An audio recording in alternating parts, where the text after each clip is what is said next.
All right, John. I think we're good to go. It feels good to go. Looks good to go. Awesome, awesome, awesome. We haven't done a live stream in a minute, so I just wanted to make sure that like we were optimal. I had my good Hawaiian shirt on. I wanted to do, in honor of Jordan Teamu, who is There you Hawaiian. go. Yeah. The But real MVP. yeah, I mean, I don't know, like it's over. It's coming back. So we have to do quarterback rankings. Sure. Like I don't really know what my like chazzy little spiel is this go around. Like what do I say compared to last time? Well, I mean, here's the thing. What we saw were some really good quarterbacks this year, some good quarterback play, and there was one quarterback who actually ended up in the top 6 passers, and it was surprising to me, but I don't think it was surprising to you because you've been on this guy for a while. We'll talk about him. Are you talking about like it surprised you as a whole as a conglomerate, or once you kind of like started thinking about it, or once they actually did it? Like, because I It completely surprised me, okay, and just because he's a good quarterback, but he really took advantage of his opportunities, and I didn't realize his stats were as good as they were, and there's also a reason for that too. fair. It's when you got to like quarterback 9. Yeah, Where it's just kind of like you have to balance like games played versus like opportunity. Like that's why I didn't put Wilkins in there or yeah, Magoo. I gave them their own little subsection, but I think it was 26 quarterbacks this year that throw a pass. 21 of them were 21 of them started or something like that. 20 or yeah. 21 started this year. And 20 of them were Birmingham Stallions, right? Yeah, right. And then, my neighbor ended up starting for them as well, which there's a fun fact. When I was at the XFL Combine or Showcase in 2023, Yeah. AJ McCarron and I were like, BSing, and there was this gentleman there who should not have been there. And AJ goes, "Who is that?" I go, "Yeah, that's my gardener." He's like, "What?" I was like, "Yeah, I just saw him this morning." And he was like, "Oh, what are you doing?" I'm like, "Oh, I'm going to this thing." And he just showed up. He's like, "I kind of believe you." And I'm like, "Yeah, I mean, it's Did not." he But he show up to try out or just show up to watch? no, no, it was just this like really fat guy who like was like 41 years old. And I was like, dude, the fries, man, the fries need to go in the back. But yeah, overall, we saw a lot of different quarterbacks this year. I mean, it kind of got wonky at one point with like Davis Richard, retiring because they signed Anthony Brown, which if that dude didn't realize he probably wasn't starting when he signed a contract, I don't know. The fries need to be in the bag on that one. Right. Yeah. And then obviously Quinn Dormandy leading the way for Dresser win and whatnot. So a lot of different signings, a lot of different people here and whatnot, and we'll get all into that. But to start the list off, I started with the hardly knew ya. Yeah. These are guys who didn't finish the season with us. You could tell some of them, very limited time there. Mike Honesi, who played for an hour and a half with the San Antonio Brahmas, released week 1. Colby Sweets, I actually really like Colby Sweets. He was with the Jets for a little bit. I thought he'd be a guy that like could transition into this, but I feel like personally we're like extremely backlogged with quarterback. Trey Self spent 5 weeks with the Battlehawks, never played a snap, and when Silvers came back was bump for him. And then obviously someone who could be in the league next year again, Jalen Morton. Really nice story. Do I think he's like a top end starter in this league? No, but I think he's extremely capable. And I mean, it was great to see him with all the madness in Birmingham for him to have an opportunity during a bye week to make an extra $5,000 or whatever he Sure. made. So fun facts on that one. I mean, for those who don't know about Morton, he's currently in AF1 right now, and then played in the CFL, played in the NFL, and then played 2023 with the Stallions. Was Alex Magoo's backup and played in the game. So And how about he's. the AF1 actually making it to the playoffs? That I would have lost that bet. Oh yeah, you thought they were gonna fold? Oh, 100%. Did they lose teams this year? Yes, they did. And there were a few Yeah. that I think even before kickoff, there were a few that folded. It's kind of, It, I have no idea how that league works. I know that I don't either. yeah, I mean, I like the IFL. I'm biased towards the IFL. They seem to. I think they're going on like 17 years or something Yeah. amazing like that. The NAL looks pretty good as Right. well. And then this was supposed to be the renaissance of arena football. I mean, I'm not that old, but I do remember when arena football games were on ESPN. I remember when they were on NBC. Like Yeah, it was a big deal in the late 90s, early 2000s, man. yeah. It was up there. It was starting to approach, especially with ratings. Now it was a different world, but yeah, it was starting to approach, some of the big four ratings. Yeah, I mean, it was a dynamic for Yeah. sure. I mean, like I went to a New York Dragons game with yeah. they played at Nassau Coliseum, they played at Nassau Coliseum, and like Mike Fleury, who is coach at South Carolina right now, and former NFL guy who, if you don't know about Mike Fleury, he transitioned from receiver to safety, and is like one of the few people to have he's got like this weird like baseball announcer stat line. It's ridiculous. Where it's like, yo, he's batting over 300 on Tuesdays. That on odd number Tuesdays, like it's like the most tackles and receptions in a season or something. It's he pulled some Dion stuff for sure. But yeah, I think he played in the XFL in 2000 as well. Yeah, I know the name's familiar. Yeah, no, he was a final candidate for the Northern Iowa job this year as well. Fun fact. Injured reserve guys. I know, man. I feel like Alex Magoo played a lot better in that DC Defenders game than a lot of people give him credit for. What do you think? Yeah, I mean, he was under pressure for just too much. And yeah, I just wonder, we kept hearing he's coming, he would, after the injury, that he would come back, and it just never happened. So there might have been more behind the scenes on that. I don't know. I'm not any conspiracy theory. It was just such a shuffle of quarterbacks. But yeah, it's like, it just felt like for a while there with him under center, it was like the offensive line just was not, living up to par. Now, again, it was early in the season, and that was, the offenses took some time to catch up with the defenses. I think after about week 3 or week 4, everything started to gel with a lot of these teams. Yeah, I mean, I know specifically like their offensive tackles were terrible. I mean, they got Matt Corral hurt at one point. I mean, they did hurt Case Cookus. I mean, Deontay Brown, like as a dominating run blocker as he was, and if you don't know who Deontay Brown is, number 65, the right guard. I mean, great run blocker, but he is just too big, and his feet are way too heavy. Like he is not sufficient at being moving and passing off stunts and whatnot. And I mean, I think Magoo that game had like 10 rushes for 89 yards or 98 yards, something like that. And I think 9 of them were QB scrambles and whatnot. And I do feel like he was trying to do too much and kind of bring that Magoo magic back. But is he a guy you want coming back next year?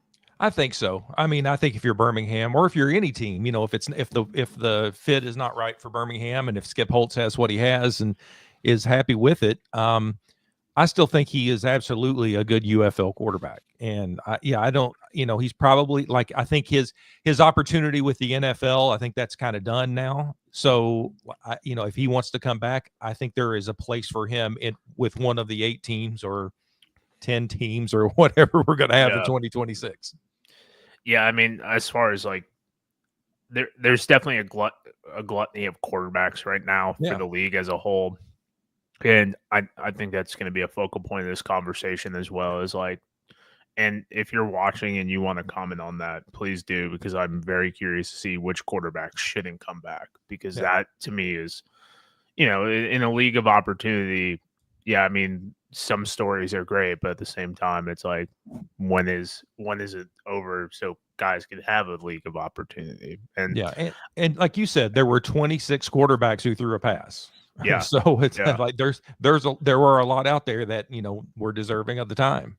You know, it's kind of nuts too. Is like with a guy like Magoo, if he played this year and like that one game was consistent for his whole 10 games stand, I'd be like, yeah, man, like it's done.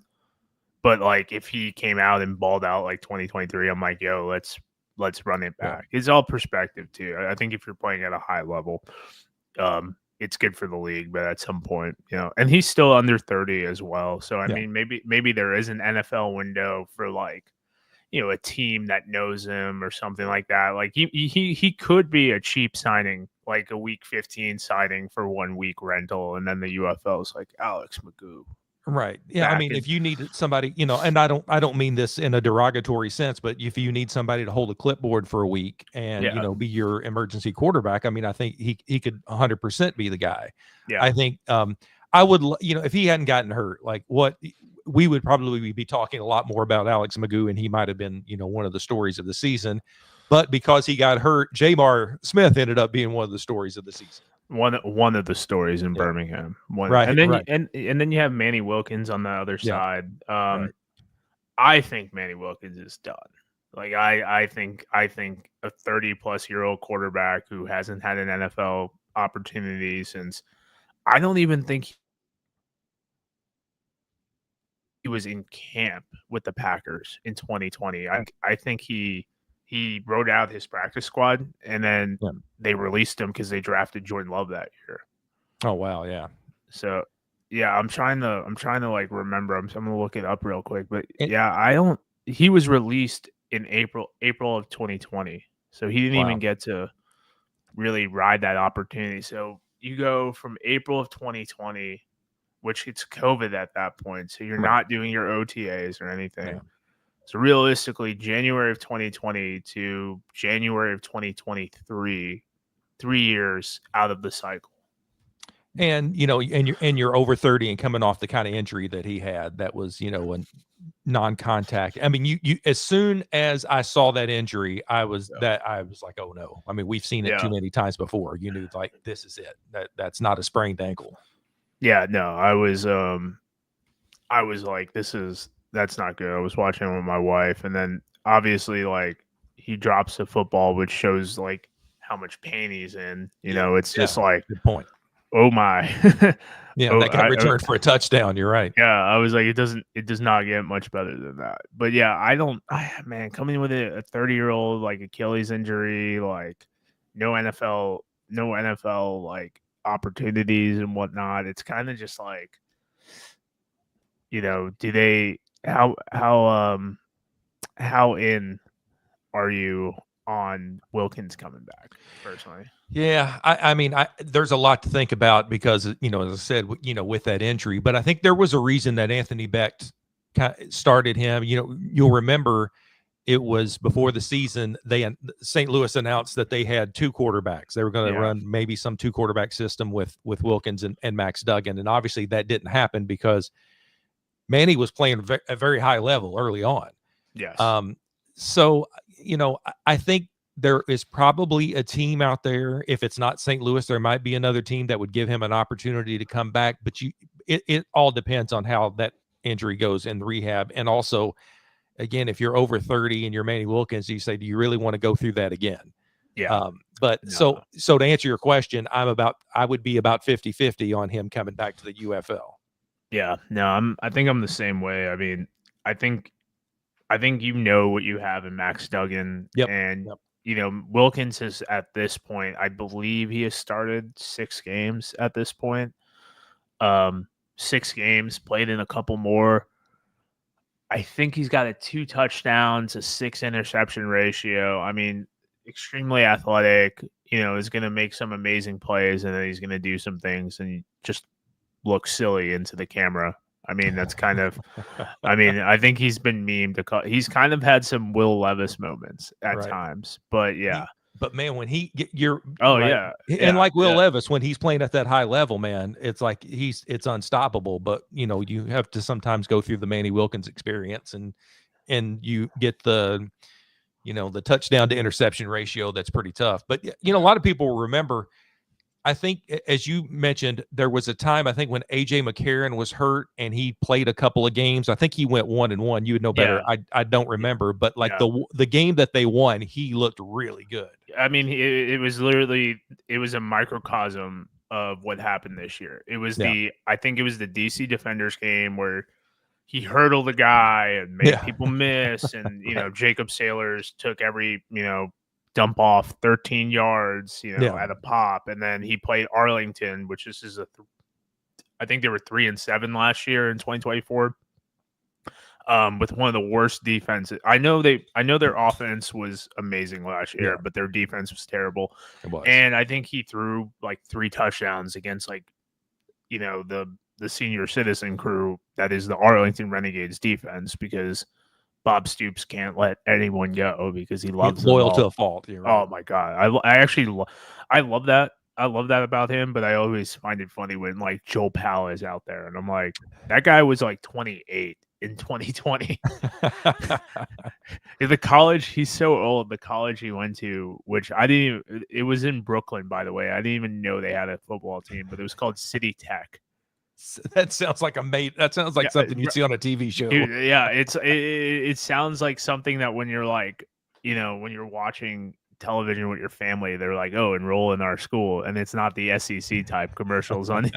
Right. It's on like HSN or whatever, the home shopping network. Yeah, that's the commercial. Enroll in our school so you can become or a custodial engineer. Right. City Give us, Tech. yeah, dude. But yeah, I mean, it's just that like Dr. Jekyll, Mr. Hyde. Very EJ. Yeah. It's a rich man's EJ Perry for those looking for references. That would be correct. That's a good comp right there. That's true. Yeah. No. Just a quick comment here. Yes, we will show love to Jordan Teamu, but we have a ways to go. So ride with us, all that stuff. Come back. I don't know. Do whatever you got to do. But we're breaking down. If you're new here, we're breaking down every quarterback. Oh, I would say we're breaking down almost every quarterback, because we do have to talk about the enigma known as Alan Bowman. I mean, but I don't want to throw shade at it or anything like that, but you have 2 guys here. Obviously, Bowman, just a smile on his face, just happy for the ride. Been to 13 colleges, been college football 7 years, all that good stuff. But the reason why I put him up here was Luke Lennon, obviously biased towards that. I'm glad. I love that for you. But Luke Lennon, obviously, this is a guy with a lot of ability, no opportunity, and it's kind of a microcosm, and I feel that we're going to talk about each time an Arlington Renegades quarterback comes up and whatnot. But those are 2 guys, Alan Bowman, Luke Lennon. I don't want to get too much into it.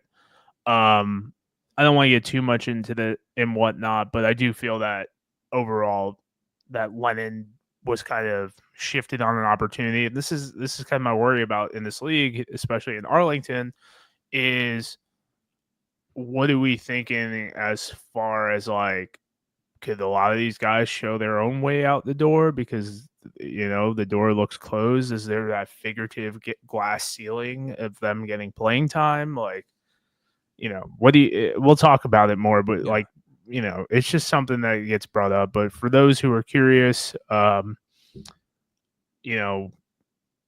Luke Lennon, obviously a Division III All-American, only lost 2 games in college. I did a podcast interview with him. He's a really nice guy. He's from the local area and whatnot. And then, just was stuck as QB3 the whole time. But without further ado, man, let's get into these rankings proper. Your top 20, your top 24 here, right? Yeah. Yeah. Which ironically aligns. Hardly knew you. I mean, he played in the game. He did. And it's a shame because if they let Brandon Silvers cook on that Friday night where it wasn't raining and whatnot, right? I think we would have saw more of him, but I don't know. Came in for like a series, didn't record any stats, but did it. He's a professional football player. You know what I mean?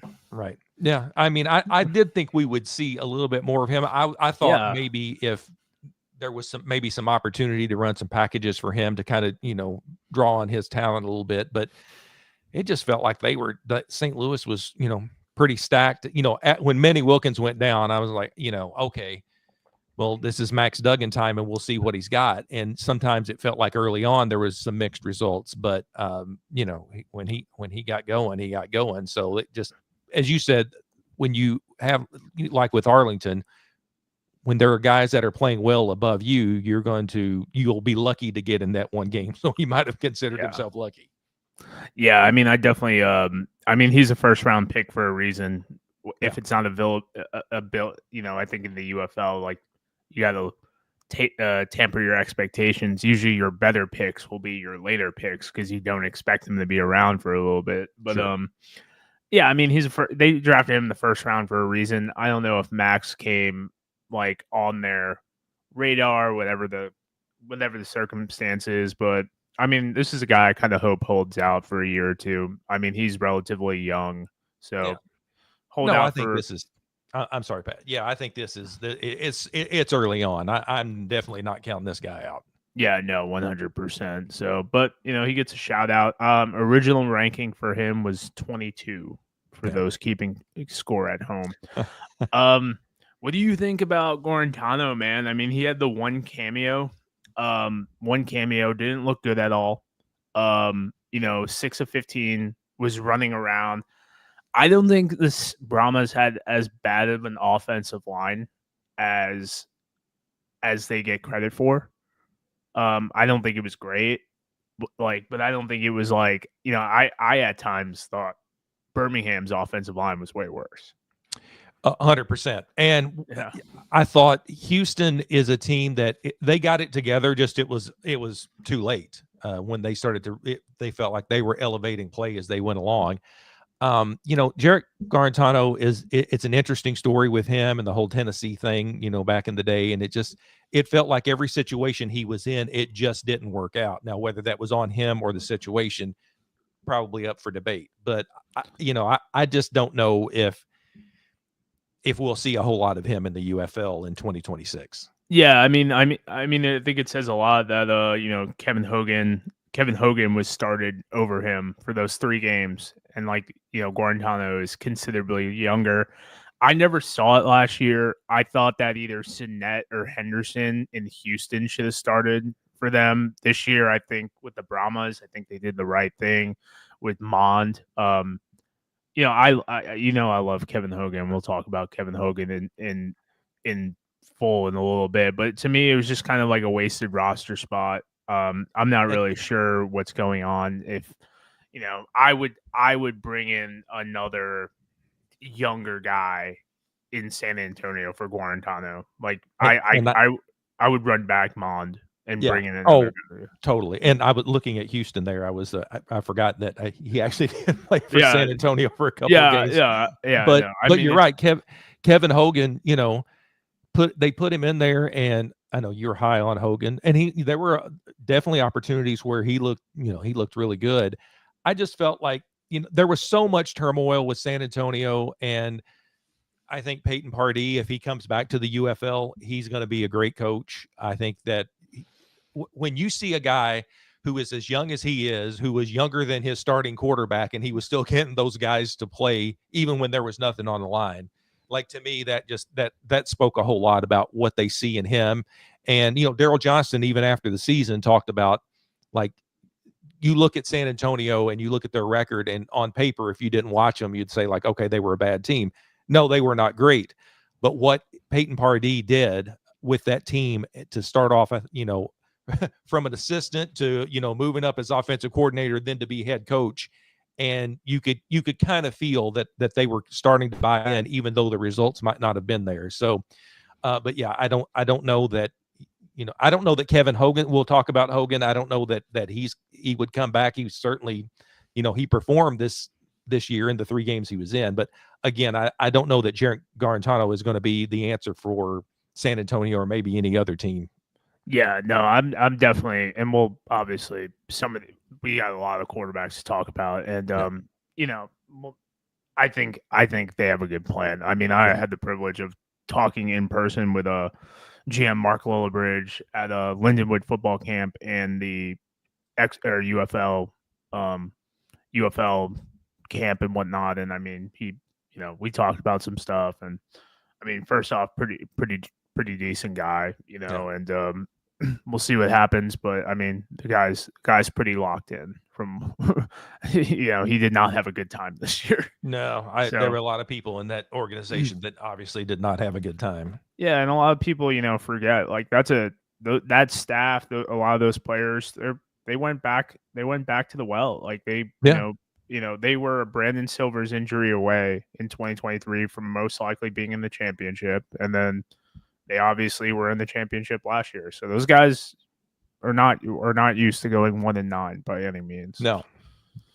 I don't know if a lot of people know this, but Spencer Sanders became my favorite quarterback of the UFL this year because I think it was the week 9 game. They're running 2-minute offense, and then he's out there running routes and called a pass for 14 yards. And then in week 10, he's out there on the punt team downing punts. So I had to when I'm doing the rankings, I was like, this is a guy who I didn't rank. And I'm doing the rankings and I'm like, yo, this dude's kind of a little bit of a baller. And then I'm thinking about DC a little bit and I'm like, oh, this is like Eric Dungy. This is Tyree Jackson. I was like, Spencer Sanders might carve out a nice NFL career for himself as a Joe Webb. Remember Joe Webb? Joe Webb. Yeah. I mean, he obviously has the athletic ability. There's no question. Yeah. And he was not going to get an opportunity, to be in any kind of huge quarterback role. But what is it you say? The best ability is availability. Yeah, I mean the best ability is available, and so he was available to do a lot of different things for DC. And man, that speaks volumes. You want to talk about a league of opportunity, but yeah, you want to see that guy get cut loose. Really, what can he do? And athletically. So DC's kind of a question mark for 2026 as far as, who's coming back and what the coaching staff is even going to be. But I'd love to see him get a little bit of a larger role. Now he was not going to get a larger role, with DC last year for good reason, because the real MVP was, he was balling out. Yeah. But I mean, it was really fun to see him out there. And it was just that whole DC quarterback room was fun to watch, especially you got to know Mike DeLeo a little bit. But yeah, I had to throw Spencer Sanders out there for a little bit. I mean, it was just do anything glue type of guy, Right. Lombardi stood at 21 in the preseason rankings, and then I put him here. I mean, the stat line to me, I think he had 2 touchdowns called back or 2 explosive plays called back. Right. One was a touchdown, and then I think he had a pretty decent passing attempt that was called back to Xavier Malone or something like that. But I think that I think Rocky's in a good spot. Yeah. I mean, I don't, Etling really impressed me this year towards the end when he actually had the ability to play and not play, 3 snaps in the pop. But yeah, I mean, I'm a Rocky Lombardi believer, I guess would be the best way to say it. Yeah, and I don't think Bryce Perkins is coming back. Bryce Perkins was just incredible this year. Yeah, so I think Rocky Lombardi, should he stick around, especially with Michigan, I mean, I think there's opportunity for him there. Now he only played in a couple games, but we did see flashes, and that's got to hurt, because you look at his stat line in the couple games he got to play, and as you said, no touchdowns, 1 interception, but he probably should have had at least 2 touchdowns that I can think of that I think got called back, or as you said, explosive plays that could have led to touchdowns on a big drive. So yeah, that's got to hurt. And, he was, he might not be the most mobile quarterback, but he could do some stuff with his legs too. Again, it was such a limited body of work, but I think he's got opportunity. They didn't let him finish the game, which is a little disappointed. Yeah. I don't think he got hurt, but I mean, to me too, it's always good to see a draft pick in there as well. And Sure. On Alt Football Digest, I wrote an article about the Michigan the Michigan revival and Yeah. whatnot, which I don't think it's a revival. I just think like people are doing their jobs and they're working hard and their hard work is being, rewarded and the results are being shown. And, Rocky Lombardi is someone I kind of highlighted because he went to Michigan State at one point, and Yeah. it's good to have these Michigan ties in there every once in a while. And I hope they keep like giving us nuggets of like our Shea Patterson-esque guys. Maybe not Yeah. Shea, but Yeah. just enough to get us going and whatnot. And and shout out to the Michigan Panthers fans, because I really thought that like this year, like playing at Ford Field was going to be another disaster, and it wasn't. And I don't know that Rocky Lombardi might have been No, responsible for no. selling a lot of tickets, but that the team as a whole and the fan base as a whole really kind of showed out this year. That was great, good to see. Yeah, I think it's a combination. I wouldn't even say that like Bryce Perkins had much to move the needle as a lot of people thought, but I do think like you have a good I think having a good Lions team, obviously, is it still called Comerica Park in Michigan? That's a good question. Yeah, It it's was when I was there, but that was yeah, about 25 years ago. yeah. I mean, it's probably like Century 21, Right. Smoothie King So.com. Stadium or something. But yeah, I think having the baseball stadium next to Ford Field helps. More people have like a Yeah. natural exposure to it.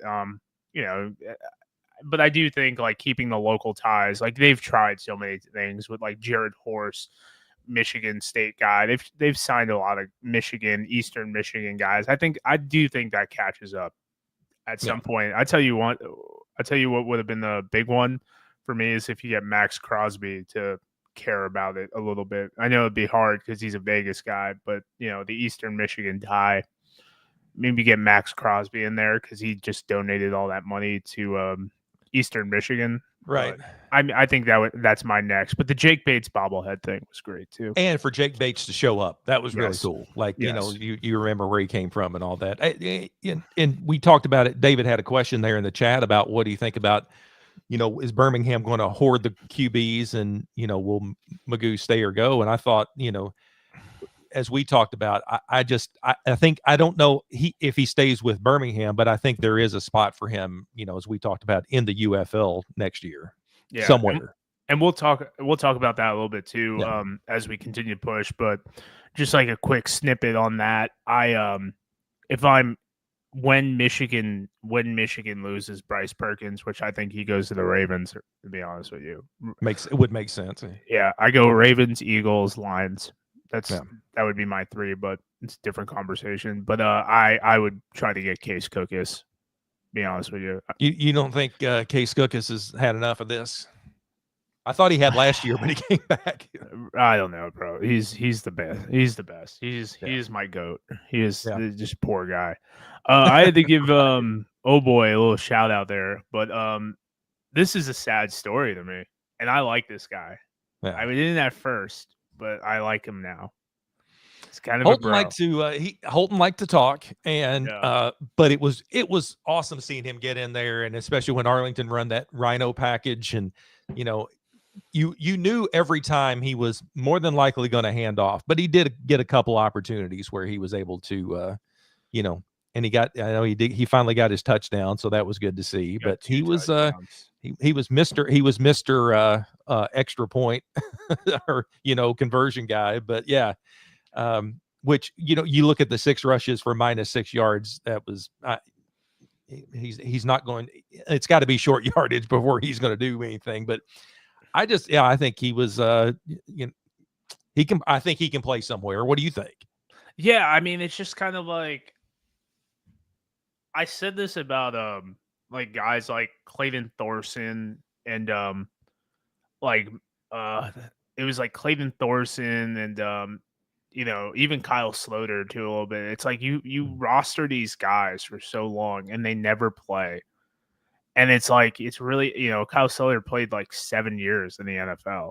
Yeah. Like week here, week there. And it's like, did pretty okay in 2022. And it wasn't until 2023 where he exhausted his opportunity, which is fine. Like, but he got the opportunity and, it didn't work out. And it's just like I don't want I love the UFL because you you have like the opportunity to move on from whatchamacallit, from these guys who are in this quarterback purgatory. But like, we're seeing maybe a guy like Holton get in there, and it's not fair. And yes, that is James Baker for Tisdale in the chat. Yeah, he's got his own fan club. I just threw that in there to be funny. But yeah, it's just the guy deserves to play like 4 games, and if he does great, great. If he does bad, like he's got no one to be mad at. And I don't like it when these guys are just kind of in this like curmudgeon of just nonsense of not getting the opportunity in a league of opportunity. But let's also remember too, the quarterback on the team that he played for was also the league's leading passer. So there was not a lot of room to move up. But I did like that Stoops did use him in some different packages, and there was a way to take advantage of some of his ability. I think they need to, if they're going to bring that, I think they need to have a very transparent conversation, because he didn't get much playing time in week 10 when they were eliminated. Yeah. So to me, it's kind of like, I mean, you do have the leading passer, but at the same time, like, he was leading going into, or he was like 100 yards away going into week 10. Teamu wasn't playing. Right. And I like Luis, and obviously I'm big into stats and whatnot, but I don't think Colton Ahlers is a guy you want to lose yet. No, I totally agree. That there's, again, he's one of those quarterbacks. I feel like you're right. There is a place for him somewhere. Yeah, I mean, it was a little, Tisdale says it right. It's like Teamu sat for six. I don't know, because he played in week 10. There's two like trains of thought. Either one, he is going for that Bobby Hebert like record, or 2, like he's done. Right. Yeah. I like, if he comes out and retires, air quote, which I don't think he is, like, if I, what did you say about his book? If I Killed My Wife or something like that. Like, that was the whole thing. If I did it. Yeah, if I did it or something ridiculous. I just kind of am like, I don't know, John. I go back and forth. I like stats too much to have a real opinion. Yeah, no, I do wonder about, as we said before the season, like, if you're Luis Perez, like, you don't write a book if you're going to come back for another year. You're writing a book that's your memoir and you're finished. But then you watch him play, and it's like, he's threw for almost 2,300 yards, and like, yeah, I think he still got it. Yeah, I think he played better this year than last year. I think you're right. I mean, I really do. He almost beat his own spring football record in passing yardage, and he even said, that if he still felt like it, if his family was happy with it, if he still enjoyed it, and he was still, playing at a high level, like, he's not going to stop. And I think Luis Perez still has NFL aspirations. I don't know that they're going to come to fruition, especially at this point. But, to get as far as he got last year before the UFL season, where he was one of the final roster cuts of the Chargers, you got to think that is still lighting a fire under him. And if you read that book, like, he gets fires lit under him, and it, makes him a better player. So I'll be interested to see what he does in the offseason. But if he does retire, you and I begin the Hall of Fame campaign. And that on a serious note, that guy should be in the Hall of Fame. I mean, the Hall of Fame is not strictly NFL. It talks about, it talks about how, it's the story of football. And like, yes. I mean, I think he's like 14 yards away from his like 10,000 yard mark. Like, Bobby Hebert is like at 11,137 for his mark. I mean, there's a lot of debate about the Spring King. I call Perez the Spring King, and I call Teamu the Sultan of Summer, because it sounds it's the only thing I could come up with. But I don't know. This poor Holton Ahlers losing his spotlight. Talking about the Spring King on the show.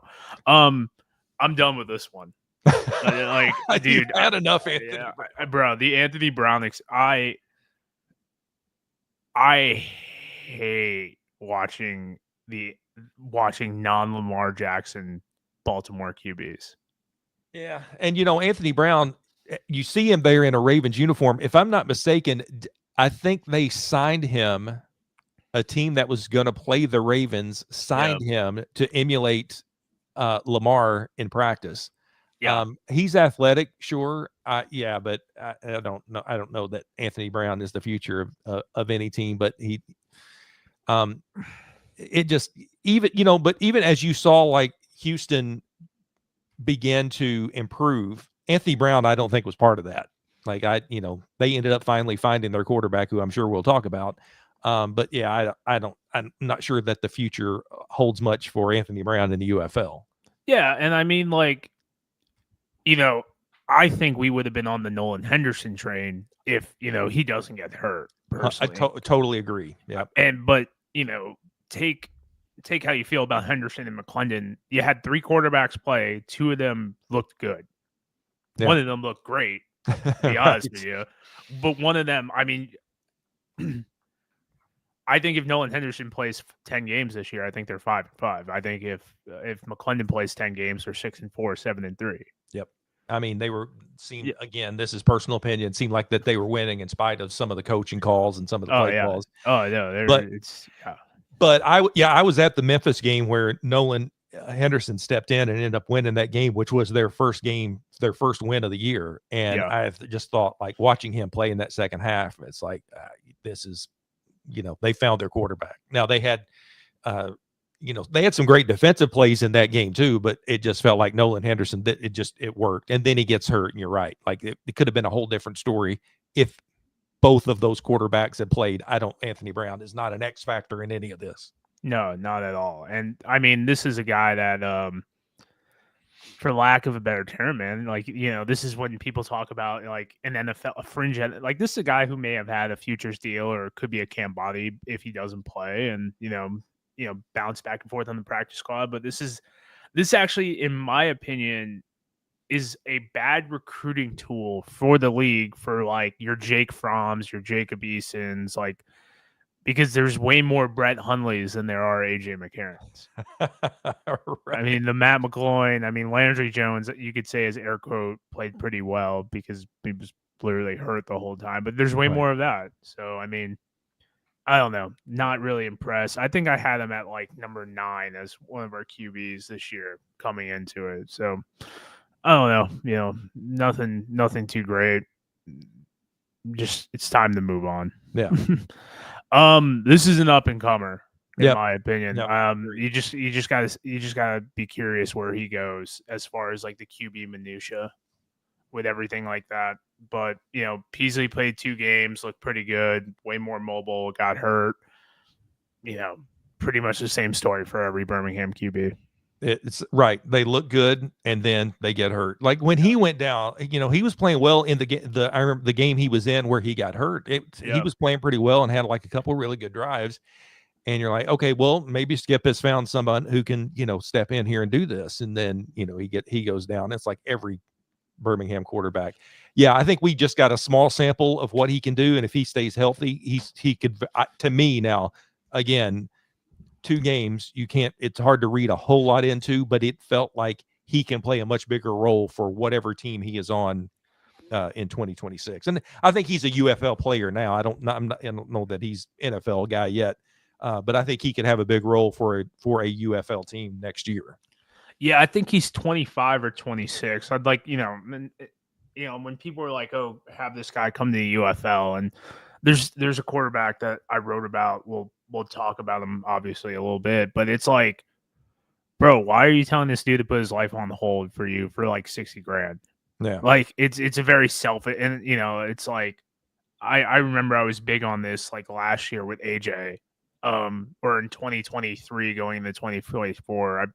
I'm sure there's clips of it on my shows or read shows or whatever, but I mean, I just was like, dude, like the selfish entitlement to some people to like over these players, and I think that's a very common thing with athletes, to be honest with you, going back to like gladiators, because while football is right. nowhere near war or anything like that, there is always entitlement to like I pay for you to entertain me, and to an extent, like I understand it, but at the same time, like it's not that serious, and I don't know. That's probably a different conversation, but yeah, I mean, like it's just does this dude want to be a QB2 or QB3 next year for when he's got his degrees and whatnot, and has something going for him. Maybe, I don't know. I think there's some weird entitlement to fans, especially in the UFL, because this isn't like millions of dollars. This is like Right.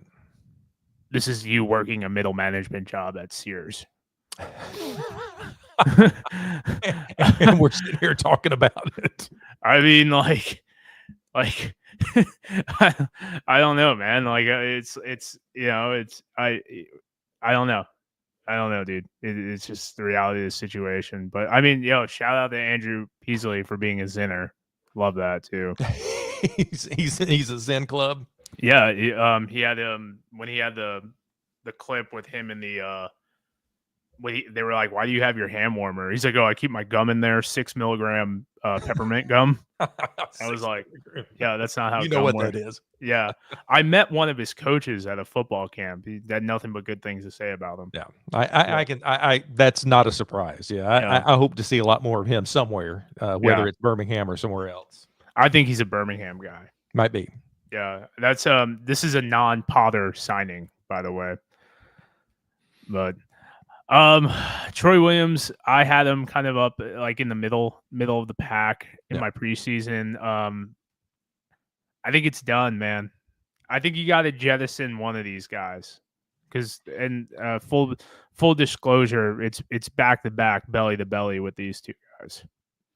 Yeah, I can see that. I also, the news that we got this morning with Fred Smith passing away, who was the owner of FedEx and was big in Memphis. You certainly condolences, but you also have to worry about like what's the future of the showboats now, because there was a lot of talk that it might be him who really steps in to try to save the franchise. But I mean, that's a different conversation. But you're right.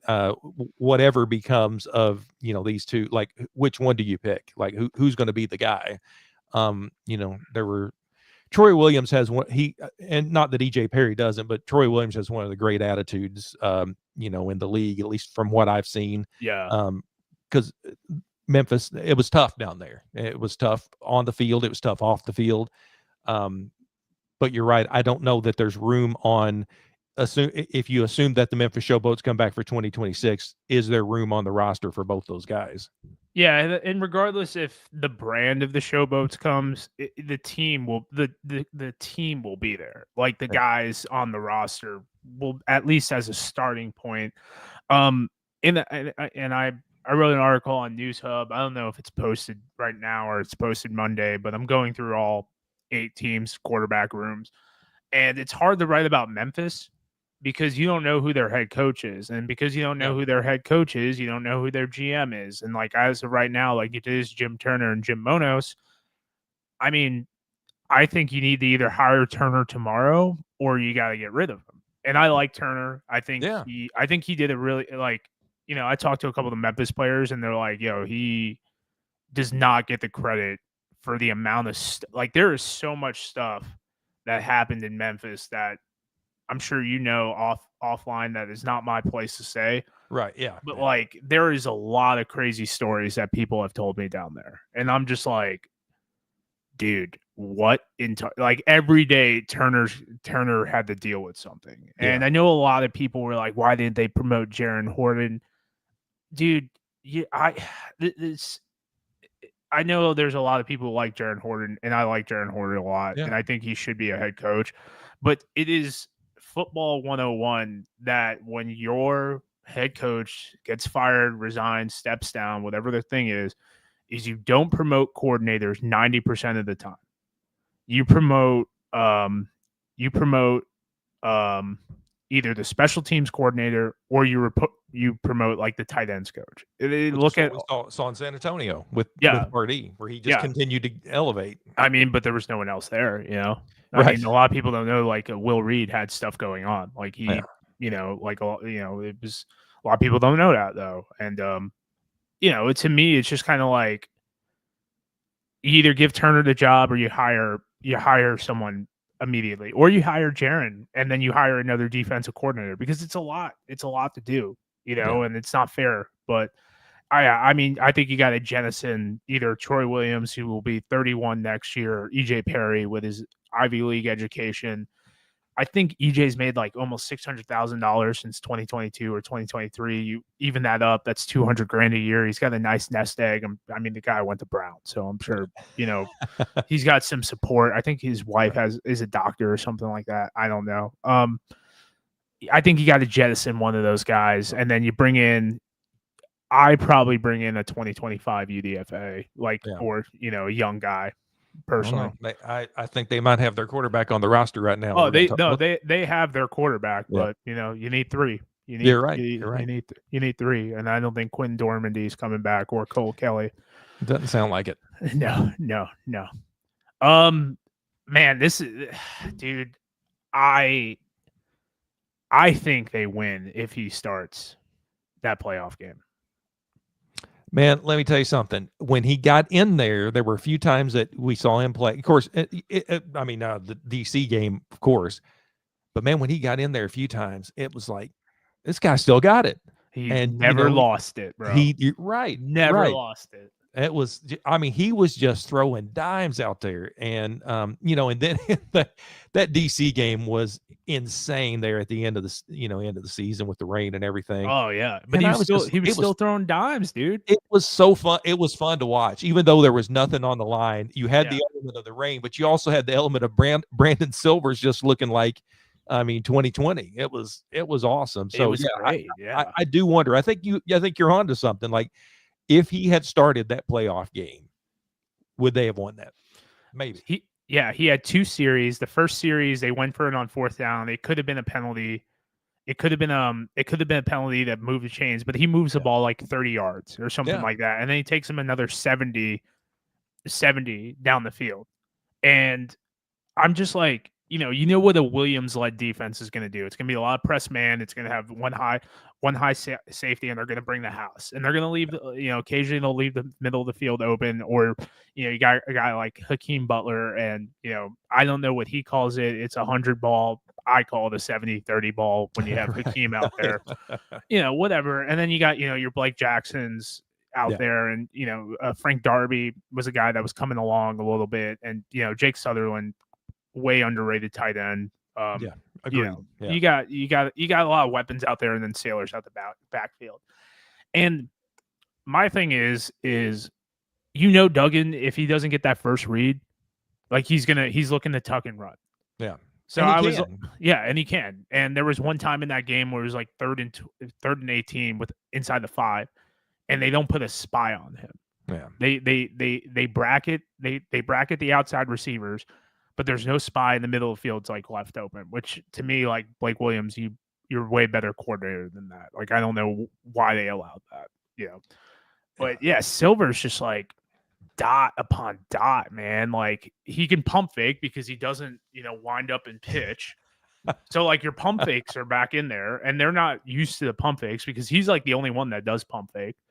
And it's just like, I don't know, man. He's still got it.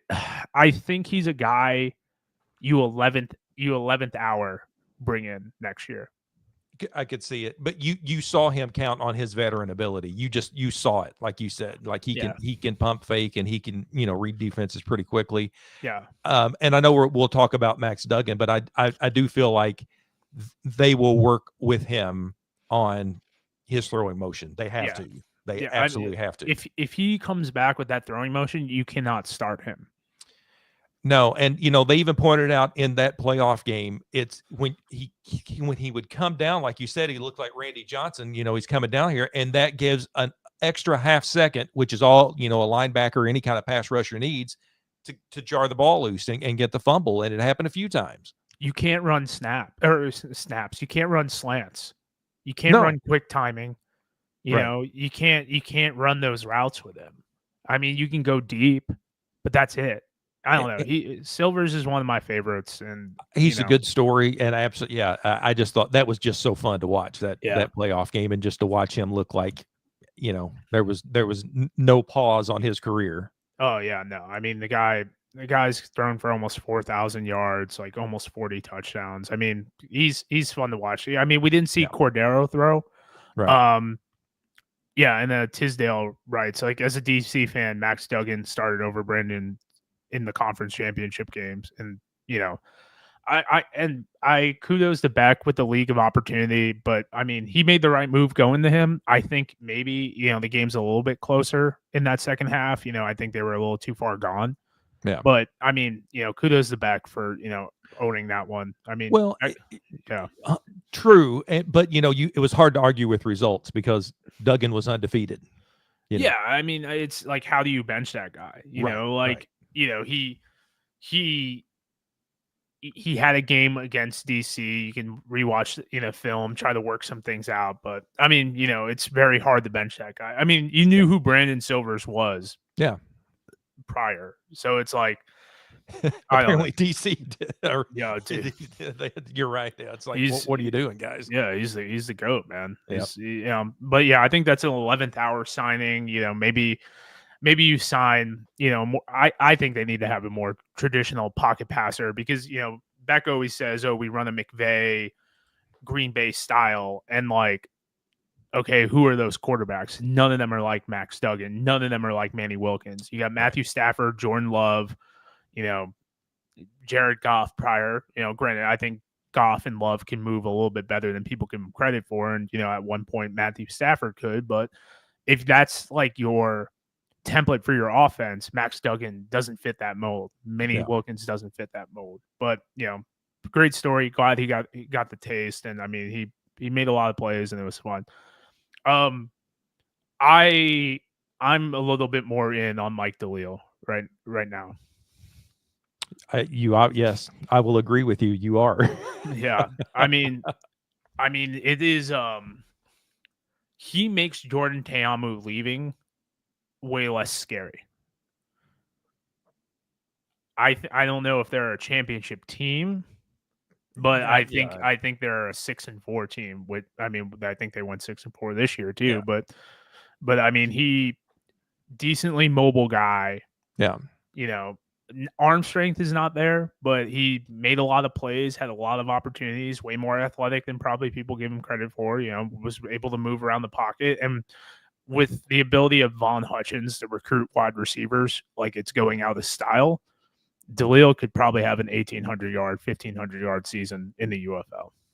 Yeah, I think you're a lot higher on him than I am, but there were certainly flashes when he would get out there, and no interceptions, in 36 passes, or 56 passes, that's pretty good. And he was a lot more mobile.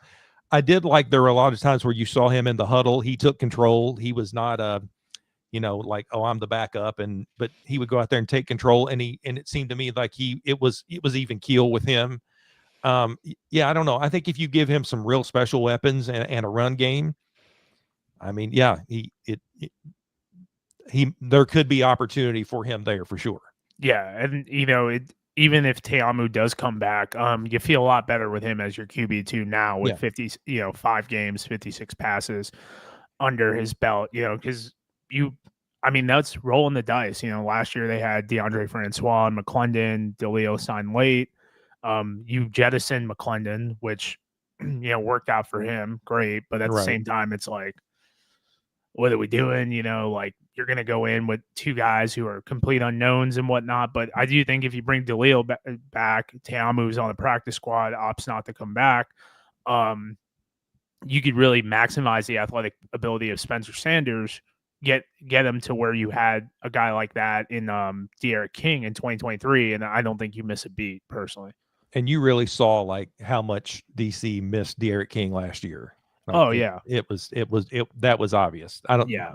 And how DeAndre Francois was even on a roster, I still can't figure that one out after 2023. But yeah, he does not seem like a great human being. And, if he's commented on my stuff before, so I would tell him that to his face as well. But yeah, I mean, DeLeo makes you feel a lot better, and great for him to get playing time regardless. Sure. He was a former D2 guy, went to Middle Tennessee and then obviously Austin P as well. This is another guy who, you want that 10 you root for with a 10-team league.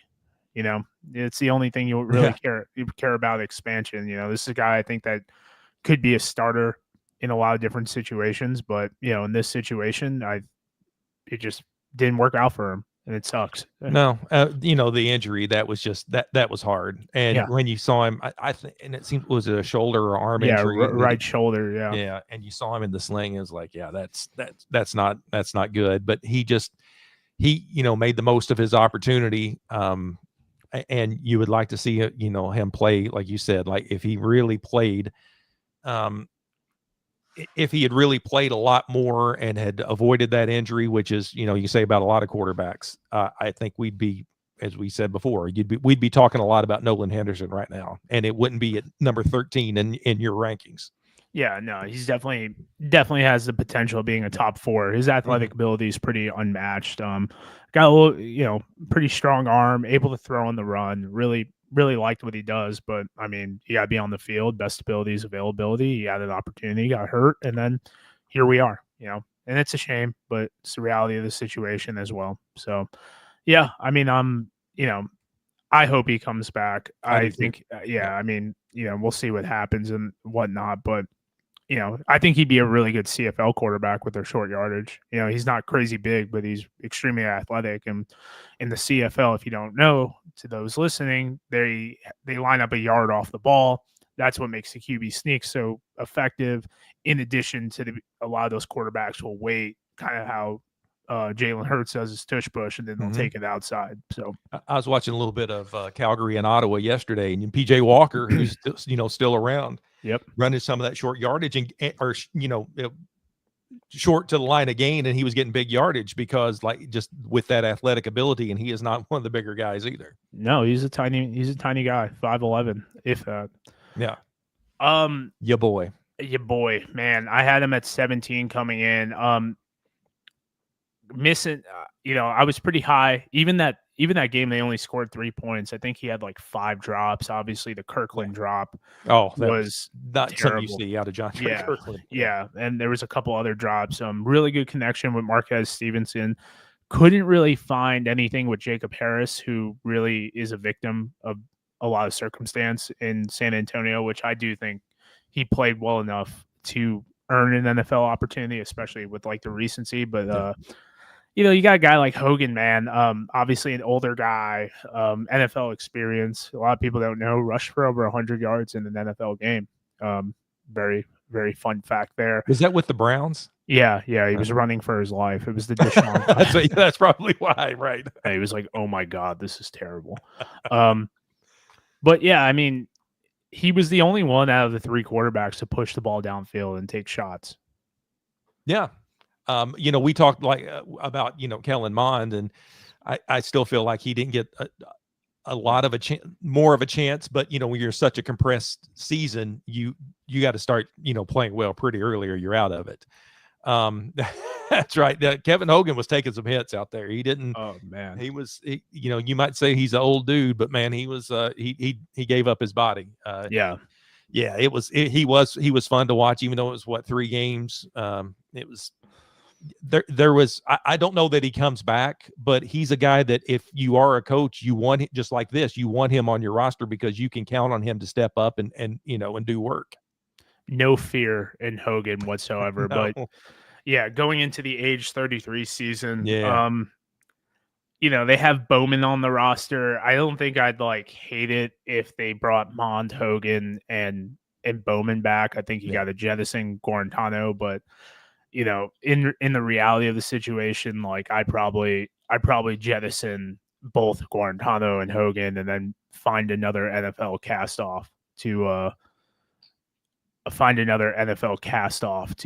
push forward in my room. I mean, I don't know how high they are on Bowman, but Bowman looked happy to be there. So and you're right, and but you have Hogan, you have Mon, 2 guys who have played in the NFL.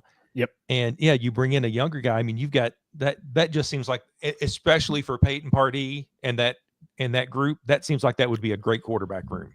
Yeah, and I think you need to make the decision too on who's your head coach. I think all these teams need to make their decision on who their head coach is, in the next week or two, because you do have the draft that will most likely be in the middle of July. So we're 3 weeks away from that or whatever. So that kicks into number 11. with Kellen Mond. Kind of a victim of circumstance a little bit. I mean, I think you got to run it back with him. Yeah. I wish he was a little bit more aggressive. It felt like a lot of times he was taking, a lot more check downs and whatnot as well. Only 2 touchdowns. I mean, it's San Antonio has, they had success with Dormandy. They had success with Garbers. Really, like, I think you got to run it back with Mon because there's also the San Antonio connection as well. So I think next year is a make or break year for Mond. I agree. And, when he started off, you could just tell again, these offenses were behind the defenses to start off the season. But it seemed to me every game that Mon played and started, he was getting a little better, a little more comfortable with the offense, despite everything that seemed to be going on, with AJ Smith, with Wade Phillips, with everything that was going on. It just seemed like he kept getting better and better, but maybe he wasn't going to the level that they felt like they needed him to go because of you got a 10-game season. He did end up playing in 8 games and he was the 5th leading passer in the league. So I just think that there is a lot with him, and he's a dual threat ability. I agree. I think you got to run it back with him, and he, to me, feels like he would be the starter unless you just had some unbelievable signing for San Antonio. Yeah, I mean that there was the talk about calling AJ and everything like that. I mean, from what I understand, AJ was talked to multiple times and kept in the loop on everything like that. I mean, AJ McCarron, for those who Right. don't know, has made a decent amount of money in the NFL in addition to his businesses that he's in now. So I don't think that really happens unless they want to do a swan song or something like that. But yeah, I think you got to run it back with Mon, man. We'll see what happens on that. But I think he needs a stable situation in which there's not a lot of changes. You get a offensive coordinator in there because Payne Pardee was not the offensive coordinator starting the season, Right. obviously. And then hopefully you get a Kellen Mond who is a lot more fun to watch. Yeah. I mean, I know that's a very bland term, but I mean, San Antonio's had success, under this regime, this staff. Might as well give it the full college try. In my And opinion. I'll be interested to see what happens with San Antonio in the offseason leading up to 2026. Oh, 100%. I think this is a franchise guy, in whatever the showboats become, or if they're the Columbus Aviators or whatever. But I mean, he was definitely the most, a lot of turmoil. Noel Mazzone coming in late, Wynn coming in late.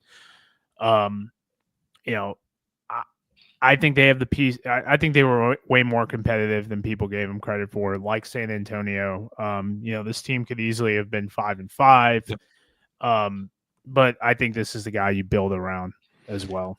Totally agree. And when we started this podcast, that was what I had talked to you about. Like Dresser Wynn, when I started to look at the final stats, he was the 6th leading passer in the league in 5 games. Yeah. And he has big playability. You were high on him before the season, or you were high on him when he came into the league, and I just watched him play a little bit, and he just felt like the right quarterback for that situation with all that turmoil. You want to talk about even keel, like after they finally win a game, he's just, you would not be able to tell in the post-game interview. I just felt like someone tell Dresser when he just that they won. He's so good, and I agree. I think like if you're going to build a franchise around a quarterback, like he's a good young quarterback who can get the job done, and did so in some extremely difficult circumstances in Memphis. Yeah, I mean, personally, I think they have. This is someone, once again, make the decision, make the opportunity to actually move forward with this guy. They got Jonathan Adams. I think they need a little bit more of an explosive tight end. And then from there, maybe a couple, repeats on the offensive line, get a little bit better, and Yep. then we'll see what happens. And I think from there, I think from there, you see a competitive Memphis team. It's just I think that USFL side of the league is hyper competitive and whatnot, and we'll see what happens. Yeah, and you say you like stats, and you're right with Dresser. Not only was he sixth leading quarterback in the league, he was top 10 in passing touchdowns. He was top 10 in completion percentage. He's top 10 in pass efficiency. There was just like he did a lot with a little, and like to me, that's enough for me to say like this guy should be your starting quarterback. Yeah, no, I 100% agree, and he is a. I mean, he's a Tennessee guy too, and does that move the needle? I mean, they need all the help they can get in Yeah, Memphis. it's so Memphis up has in the been air. the news a lot, man. Did you Yeah. see this Stephen A. Smith stuff? I did not. I try Yeah, to avoid a lot of apparently, Stephen A. Smith stuff. yeah, no, I do articulate and purificate. The man just keeps talking louder, but now he's going to run for president. I guess I don't. Sure. I'm sure a lot of people in his echo chamber. Right. Um, but yeah, I mean, it was just it was coming out like no one wants to like do anything in Memphis because it's dangerous, and I mean, the city of Memphis and not so much the city government has paid a lot of my bills because of the doom and gloom Right. around in Right. Memphis, and I don't think a lot of people maybe take into account on that. I mean, you've been to FedEx Field or the Mhm. Liberty Bowl, like Yeah. it's not in the best area, so No, I mean, but it's so there's such a large parking area around yeah, it, and you don't feel like I I didn't feel unsafe there. Listen, at yeah, a hotel, I was kind of off, the beaten path. Something was, I got awakened by gunshots. So luckily not in the hotel, but yeah, also I live in Louisville, so I can't really, criticize another city for gun violence. yeah, But I get it. But I will say at the Liberty Bowl and in that stadium, I mean, it's a great setup. And even though they were going under construction, it didn't hamper a whole lot that was going on there. I think it was a great setup. There's a great tailgating area. yeah, There was plenty of security around. yeah. I never felt like I was, like having to wear a bulletproof vest or anything down there. I would rather park at the Liberty Bowl than park in St. Louis, to be honest with you, Yeah. because it is enclosed in that area. I mean, I don't know. I have like biases on both sides of the spectrum with Memphis.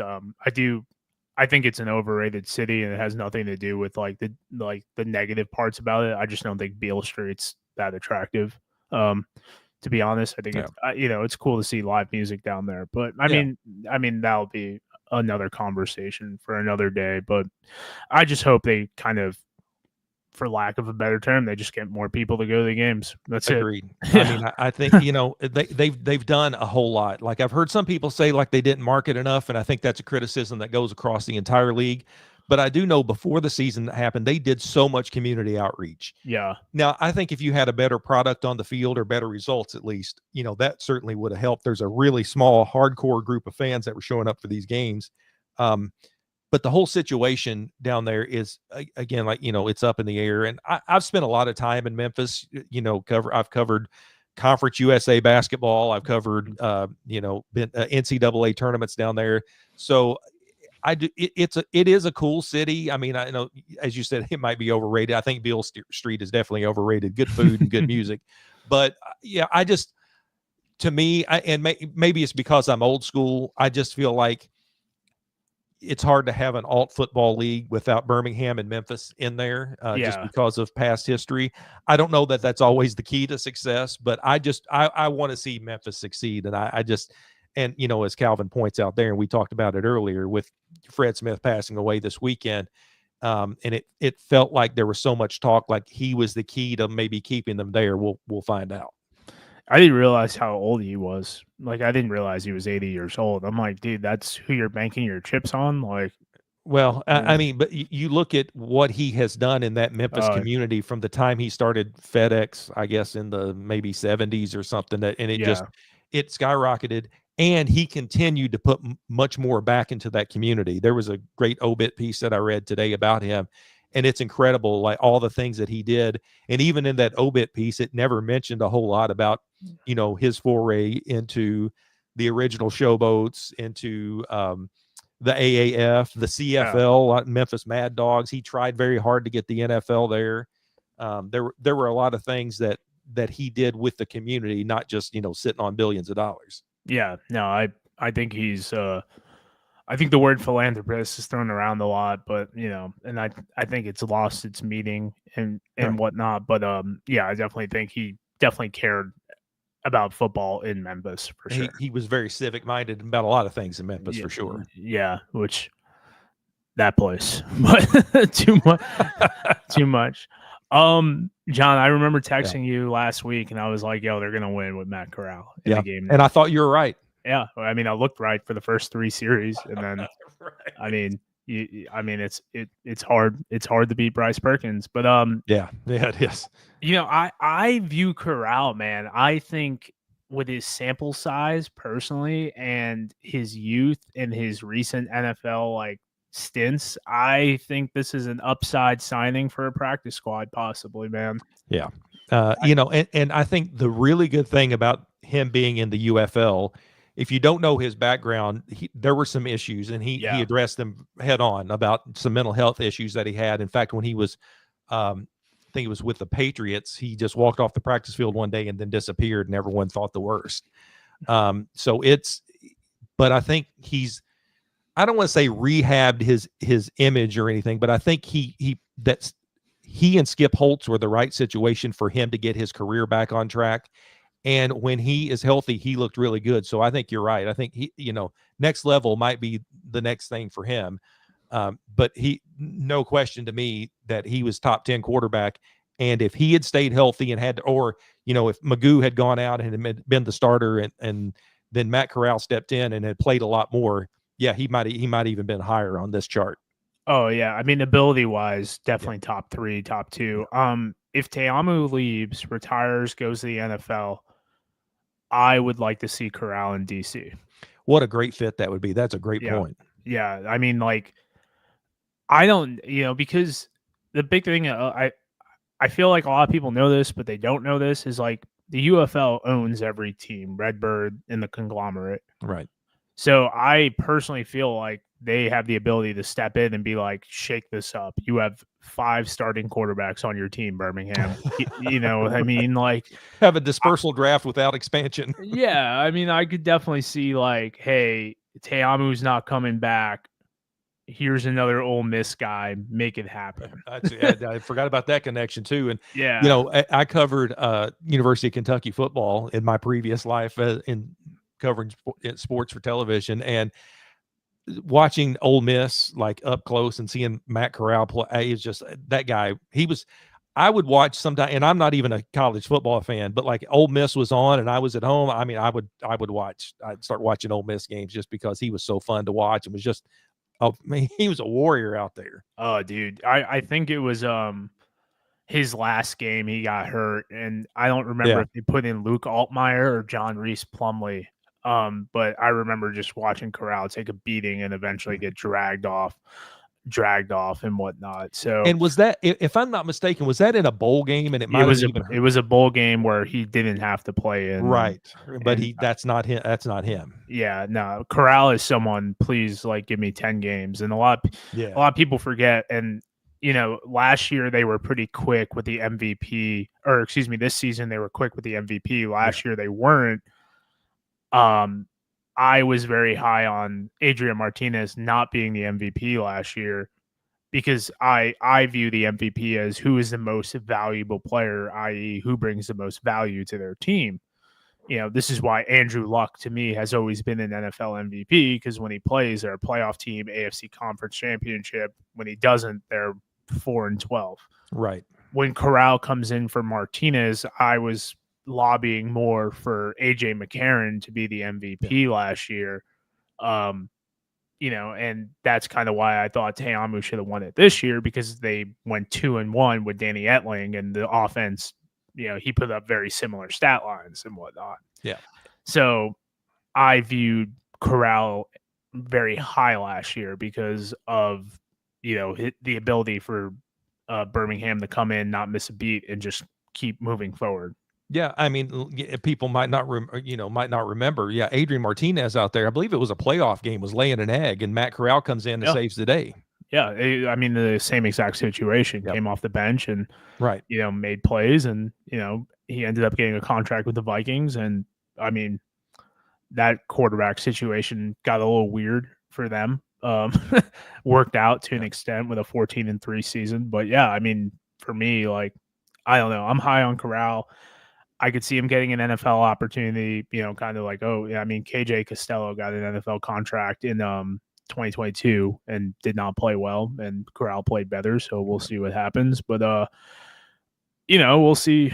We'll see what happens. But yeah, I'm very high on Corral, and if they have that gluttony of quarterbacks down in DC, or excuse me, in Birmingham, like I'd love to see him in DC, man.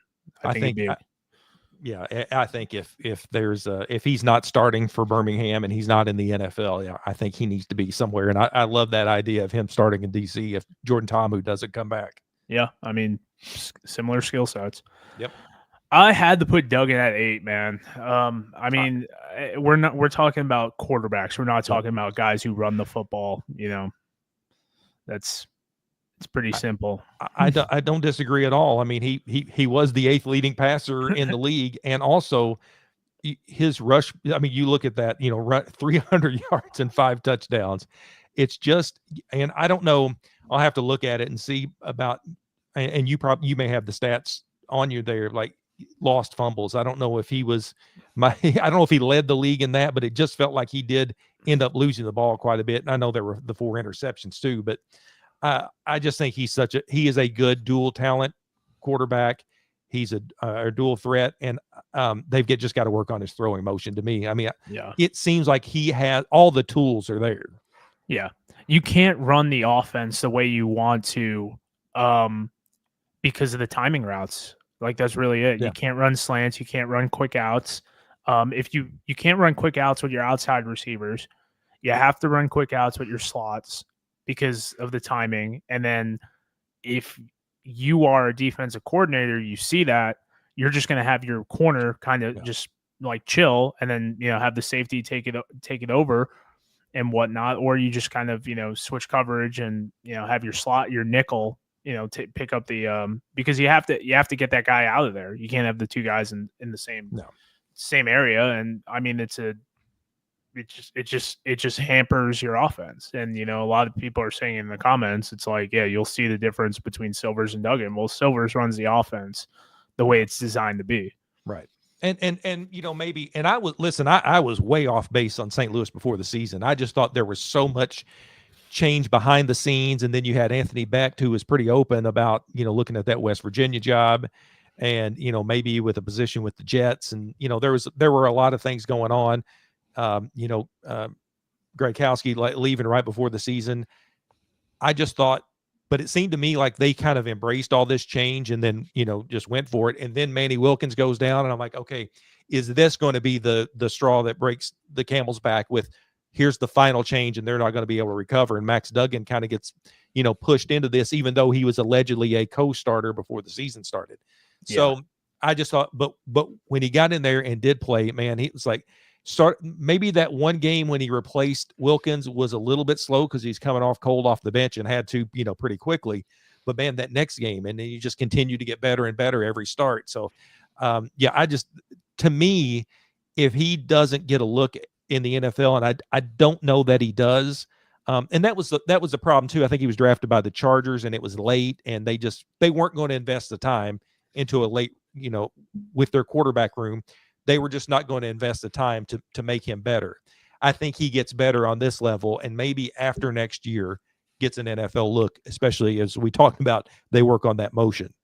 Yeah, I mean, I think 2026 is like real coming to Jesus moment of is this football thing for him? Is this football thing for him, or is it time to go and sell insurance or do finance or whatever it is? No, I think there's too much potential there. It's hard for me to believe that he's, he doesn't get a look at the next level on, especially if he comes back as a starter in the UFL next season. But I mean, there are Yeah. decisions to be made. This is all, of course, assuming that he's healthy.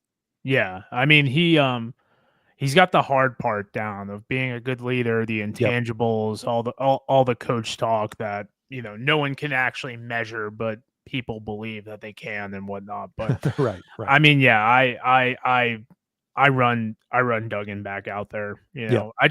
I wish we could have saw Cordero throw the football a little bit, Yeah. because we know he's athletic, but we'll see if he could actually throw the football. That would have been the next phase of this. I hope that what we do get to see with the UFL, I don't know if it'll happen next year, but it is, even if it's one or two like exhibitions or preseasons. I know they do scrimmages. Yeah. But you would like to get like to see them on a larger stage and to see, maybe see what they can do. Yeah, but a lot of that's going to come down to like the labor union of like Oh, extend. right. You could have to extend training camp and Right. whatnot. And Yep. You're I right. mean, I think Daryl Johnson wants to avoid talking to the You're right. union. Yes. I mean, I don't blame him. I mean, No. some of the stuff that the union projects is very WNBA ish. Right. Yeah. So, I Yeah. had Cookus at number 7. Yep. Late signing for him. I mean, he just gets his butt beat every time he's out there. I scratched my head on this signing because I was like, if Kate, when Birmingham announced that they had signed Case Cookus, that was before all this, all the injuries continued to happen, like at the rate that they were going. And I was like, why in the world would Case Cookus, number one, want to come back, and number two, be buried on the depth chart? Well, it ended up working out because he ended up playing a lot more than I thought he would. And you're right, Yeah. and he did a lot with a little. But man, he just really gets killed. But I love to watch him play. I think, I mean, he's GOAT territory to me, Yeah. where he can excel even in sometimes the worst situations, and he just kind of rolls with the punches. And believe me, he's gotten punched a lot, and he'll tell you about it.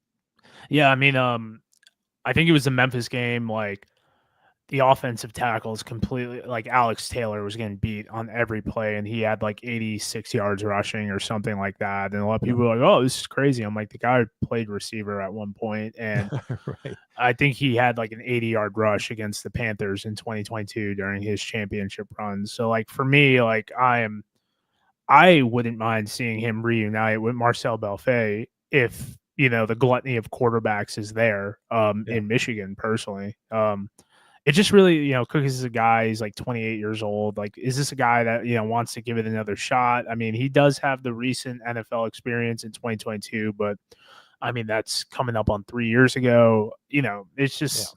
I mean, it really just comes down to like, what are you doing in the off season? I know he was coaching football and whatnot. So if you can kind of like, get your 65 plus and then another 15 grand, from society, from coaching, in a lower level where the requirement's not as big, your wife works, it's not a bad opportunity for him to keep doing what he loves. I know he talked about wanting his kid to watch him play and whatnot. So, I mean, I am actually pretty bullish on spring football just being around for the next 2 years, 3 years. So yeah, I mean, I think they're ready to take the acceptable losses, whatever that means, financially.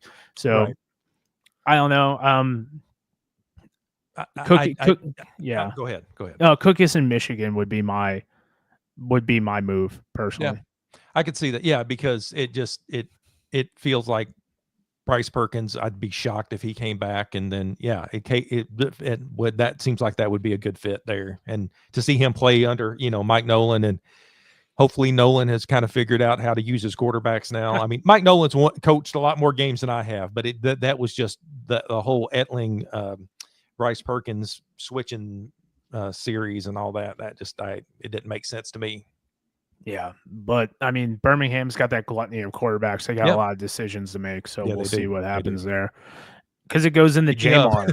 Yeah, it goes in the JMAR, man. I mean, he had a chip on his shoulder. He was a lot more like talkative this year. Yeah, like he was edgy. Do Do you feel like though this was kind of lightning in a bottle, for him to come back? I think we came back in May, maybe, or it was, and then kind of Yeah, had that run. I can't remember exactly when they ended pro- up signing him. probably like week 4, week 5. Yeah. Yeah, So I just don't know this is long term. Again, yeah, he was as you may have heard in every Birmingham Stallions broadcast, he was pulled out of a Dunkin' Donuts to come and play quarterback again because of all the injuries. I think there was a reason that he had stepped away and had kind of given things up, and then he got back and he looked good. yeah, So he had the donut sprinkles on his shoulder. yeah. Yeah. I So mean, but I don't know that this is like, is Jamar coming back next year? I mean, I agree. Like, was he a top 6? 100%. But like, I just don't know. yeah. I mean, was he a top 6 because no one played 4 or 5 games? Right. Like everyone in our top 4, they could have put up more outside. They just had to do a little bit more than Kellen Mond, and I probably Yeah. would have put them in the top 4 because there was so much fluidity at these positions. It's just like, yeah, I don't think this is a Jamar, like, this is 2,000 yards. It's 2,000 yards, 16 touchdowns if you put it over a 10-week span. Yeah. Um, yeah, just to me, it's not sustainable. I don't see it being a real, like, long-term solution. Another guy creeping up on 30 has been with Skip Holtz forever. Yeah. I mean, I think Magoo is better than him. I think, Corral is better than him. I would say, Andrew Peasley is more of an upside than him. I mean, I think he's on the same level as Cookus, but Cookus being younger, Yeah. it's just to me, it's like, I don't think Jamar wants to go anywhere but Birmingham. I could see Cookus, who's bounced around a little bit, go somewhere else. I could see Corral reading the room really well to knowing, like, I need to go to DC if I want to actually play. I mean, are you okay with being QB2 or QB3? I don't know. It just, I don't know. I think the talent's way better than it was in 2022 when he had his success. That's kind of my take on it with him. And I don't know that Jamar, I'm not taking anything away from his ability, but I don't know that he has the kind of success that he has had without Skip Holtz. I agree. I think that's extremely fair, like, analysis. I think Skip overcoached him at times, which he Yeah. may have done to his other quarterbacks.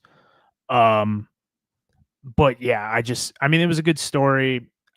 I think he was extremely edgy at times. And I'm just kind of like, all right, dude, like, you were working at Dunkin' Donuts like an hour ago. Calm down. Yeah.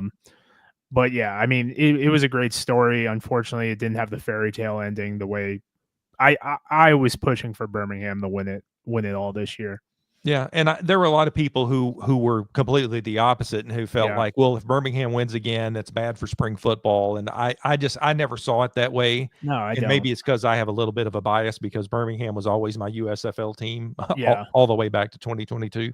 But I just felt like, when you have a strong franchise like that, I don't think it hurt. It tells a story. And to me, the UFL, they had a bit of a problem telling a story with DC and Michigan being in the final in St. Louis. Like, there are a lot of different things. If it had been just, if it had been St. Louis and Michigan, like, you're going to have 30,000 people there and you've got a good story to tell. If it had been Birmingham and whoever, you've got a good story to tell because you talk about the domination, and they would have been the first team since I think there was a CFL team maybe in the late 70s, early 80s who won 4 straight championships. So, different story, but I just felt like Birmingham being that good was not a mark against the UFL. And I Alvin think too, for sure. Yeah, and I feel personally like people kind of equate Birmingham to the Chiefs, and I'm like, I think people, and I think people dislike the Chiefs because they get the Brady vibes on it, and I do think not Mahomes, but his family is pretty insufferable. His mom and his brother are annoying. I've met his brother And wife and all The that. wife is annoying. His dad can't get out of his own way, Right. which personally, you make a lot of money, you can hire your dad a driver. Yeah.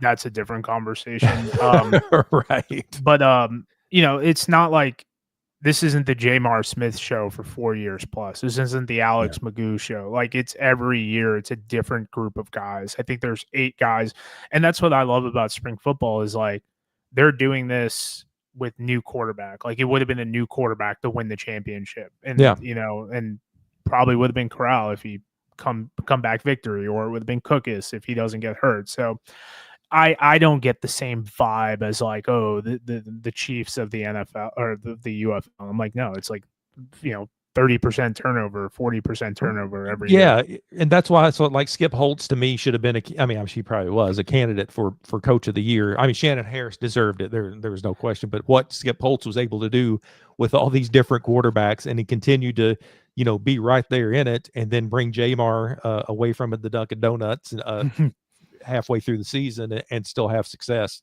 I just thought that was, and success, sometimes breeds contempt. So people will be like, it was like when Kansas City finally won and people were like, oh yeah, Kansas City won a Super Bowl. That's great. Then they have success. And then it's like, oh, we hate Kansas City. Yeah. I think it was on a much smaller scale, but I think there was some of that with Birmingham.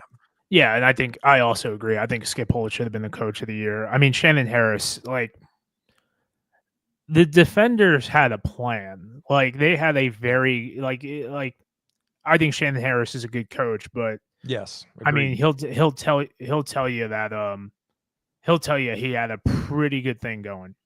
He said as much. He said the culture was already there with Reggie Barlow had instilled that culture. But to me, he was still with everything that went on. I mean, to me, he was the coach of the year, and then at the top that winning the UFL championship, pretty good. Oh yeah, I mean, and people want to be like, oh, they lost their defensive coordinator. And it's like, well, did they? Because his son took the next. His son, he grew up with the man. Like they worked on staffs together every year. Like it's to me, I don't know. I'm glad Shannon Harris got that. I mean, he's been there for 3 years. I mean,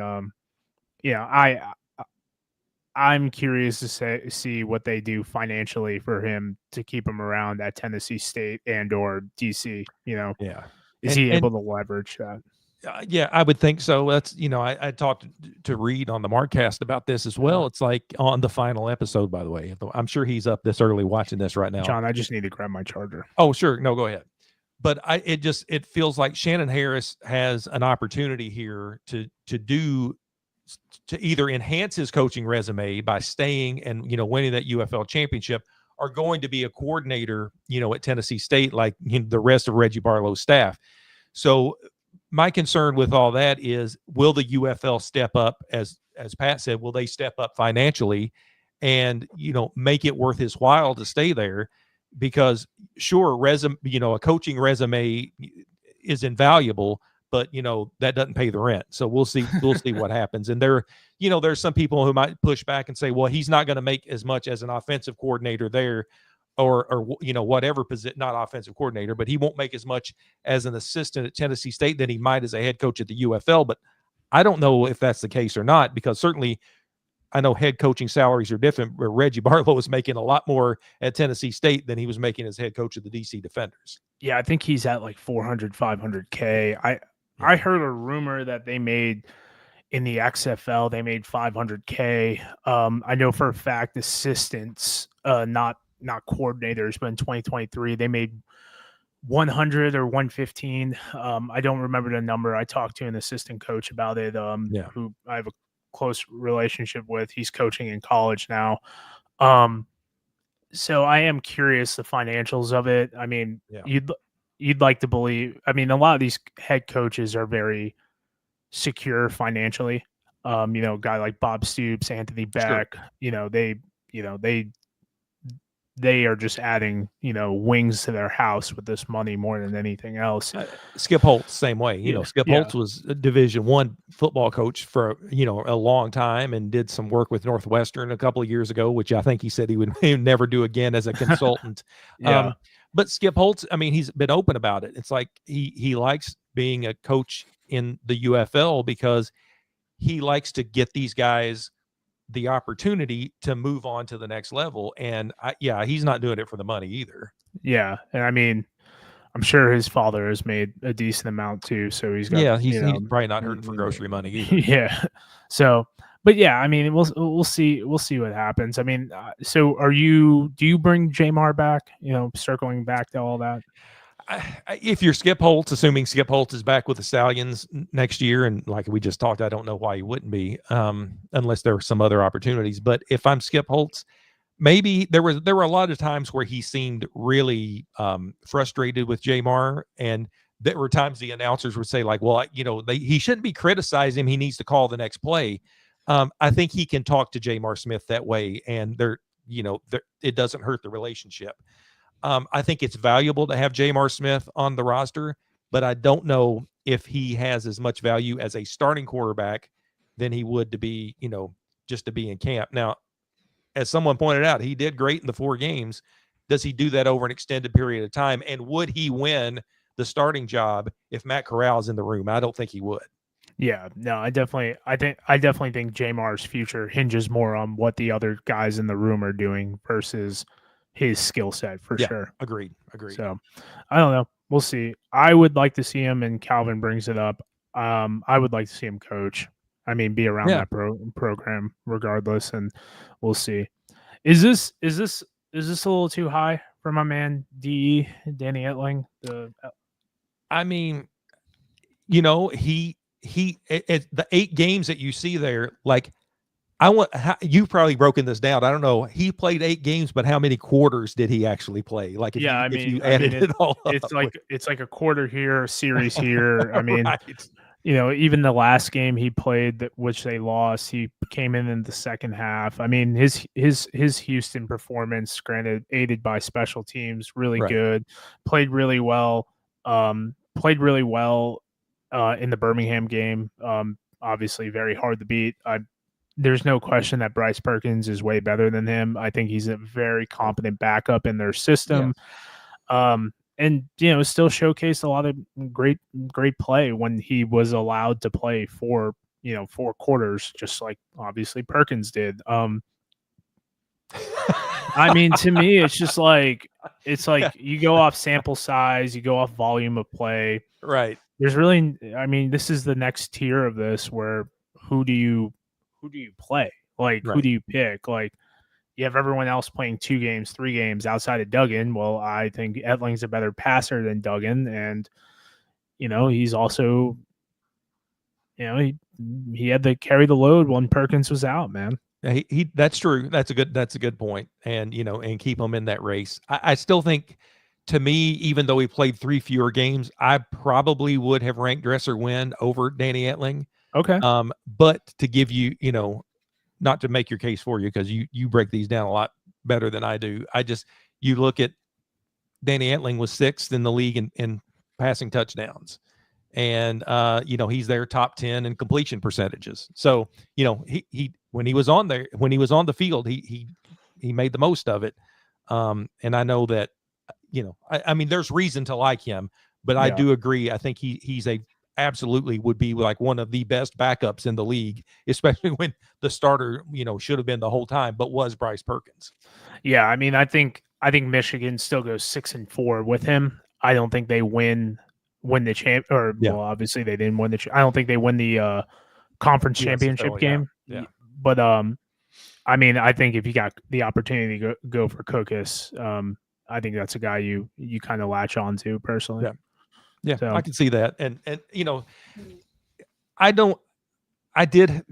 think Bryce Perkins was one of the most fun to watch quarterbacks. And I mean, they called him Houdini all the time because he would just get out of situations and turn it into either a huge gain or a touchdown. So it was fun. I don't think he should have been MVP. And I love this. Well, and we'll talk about the guy who should have been, but yeah, Danny Etling, that's a really good point you make. When he was out, Danny Etling was helping this team win. Yeah, no, I mean, the offense, I think, put out like 30 in the 28 piece when he was there. So yeah. Is what it is. I could literally take what I said in 2023 and put it into this video as well. Just let this guy play 10 games, please, for like once.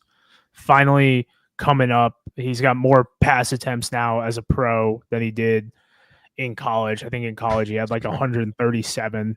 Now he's, Right. finally over that hump. Um, I don't What know. was the issue here? What was the issue? Why was Jalen McClendon not the starter all along? Like, I mean, if there's a story you can share, I don't know if you can. I don't know. I think it's just CJ Johnson. Yeah, I I think think, that's the answer for a lot of yeah, things with Houston. yeah. I think they won in spite of him. I think the Yes. players ran the team. I do think CJ Johnson comes back because it's easy. Um, Yeah. it's just like this is a league that lost 3 coaches in the middle of the year. Um, you haven't taken the interim tag off yet. You don't know if like the only one of the 3 I think would be a lock to be the head coach would be Payne Pardee. You Yeah. can't get you can't get rid of CJ because it's hard to find head coaches. Todd, you're probably not calling Todd Haley. Larry Fedora said the only way I'd come back is if I lived in the market that I was at. That's why he Yeah. left the Breakers. Ken Wisenhunt, that ship's probably sailed. Hines Ward is coach. You go through the list. I think Mark Tressman has a job. Kevin Gilbride probably not coming back. You could go Nick. You can go June Jones. I don't think he's employed, but that's a 65, 66-year-old guy. Hal Mummy is doing his own thing. That he involved with that IFA or whatever it's gonna fold or if it's not I, folded yet. I think he's an air raid consultant. He does do that. Yeah. Yeah. I don't know who your guy is that you could, move the needle with a Houston background. Well, Art Briles, maybe. I oh don't know. God, no. Yeah. Like I think he might have been involved in that IFA thing too. yeah, It I'm was not. one of them. But Yeah, here's the thing. Anytime that you want to, and I'm not calling for somebody's job, but if you're going to replace I'm a not. coach, Yeah, you have to have an upgrade. And to me, I don't know that it's that hard right now for Houston to find an upgrade. So I don't know that you have to have a guy who's got that much experience. Is there an up and comer out there? Would AJ Smith be the right fit? He's, there was the Houston connection before. I don't know, but to me, not playing Jalen McClendon for whatever reason it was as your starting quarterback, the guy plays 7 games. Had to work his way and be the starter, and he was one of 3 quarterbacks who threw for more than 1,400 yards. He was the 3rd leading passer in the league in 7 games, and what we saw with, as I said earlier, but I was talking about the wrong team, but or the wrong player. What we saw with Houston is they got better. It was just too little, too late. yeah, And I think because of that, I think a lot of that was CJ Johnson, and I think a lot of it was some of the play calling. I don't, I'm not Mr. Play Caller. Houston should have been a lot better, and this guy should have been the guy who was starting. yeah. I think Tisdale is completely right. Like his sideline antics alone. Like I'm glad I just watched the Houston games on television because they are entertaining, rivaling Terrell Buckley. Yeah, right. It was, but it just seemed like there were so many times. The problem was, Calvin's right. An hour of him mic'd up, but sometimes to me that worked against him because it sounded like he was asking for advice as the head coach. Like, it's okay to ask a player like, "What do you like here?"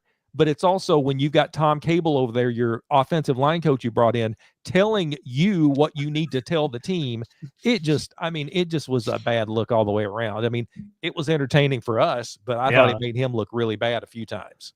Mark Thompson came out on Twitter and was like, he's gonna go into Monday and just talk about his time with the Saints or something ridiculous.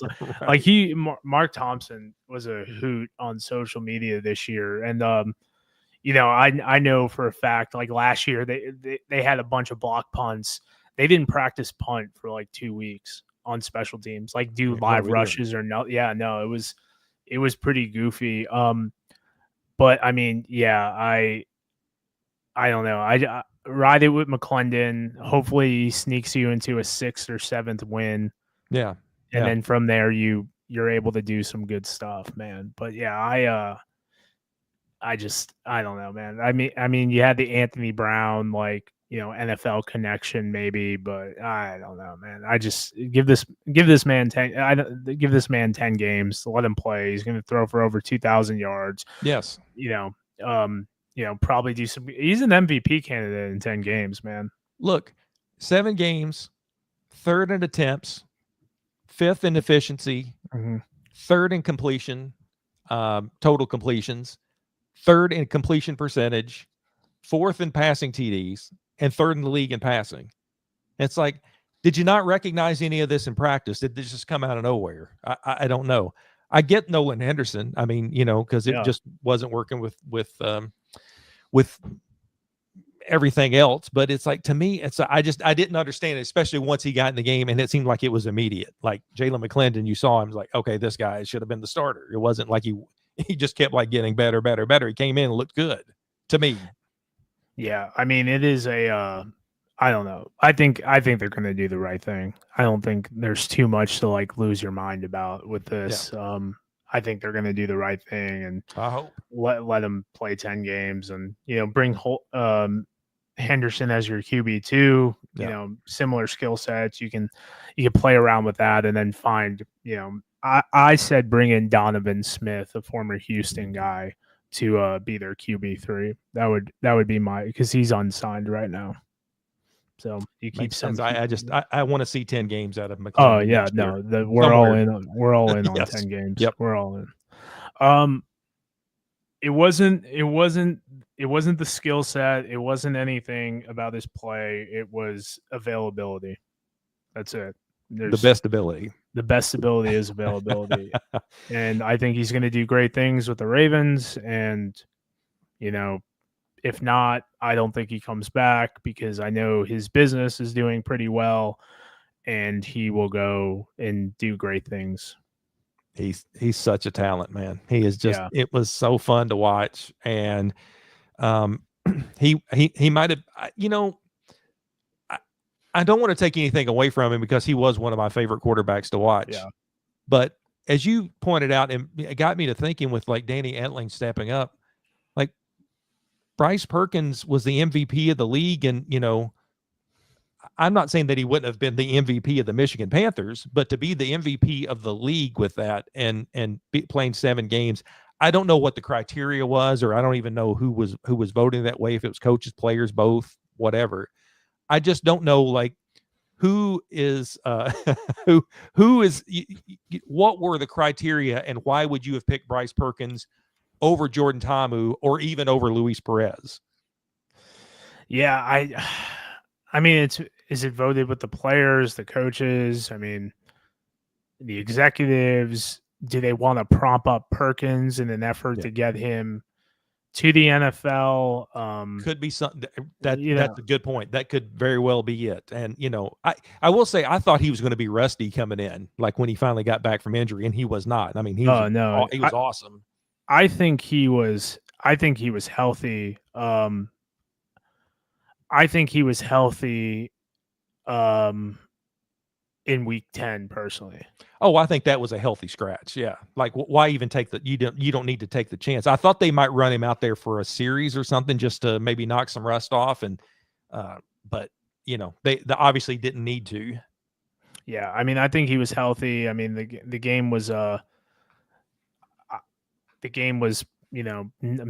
quote meaningless, even though in the UFL there is no meaningless games, because everyone's playing for their opportunity. But I mean, dude, that championship game was nuts.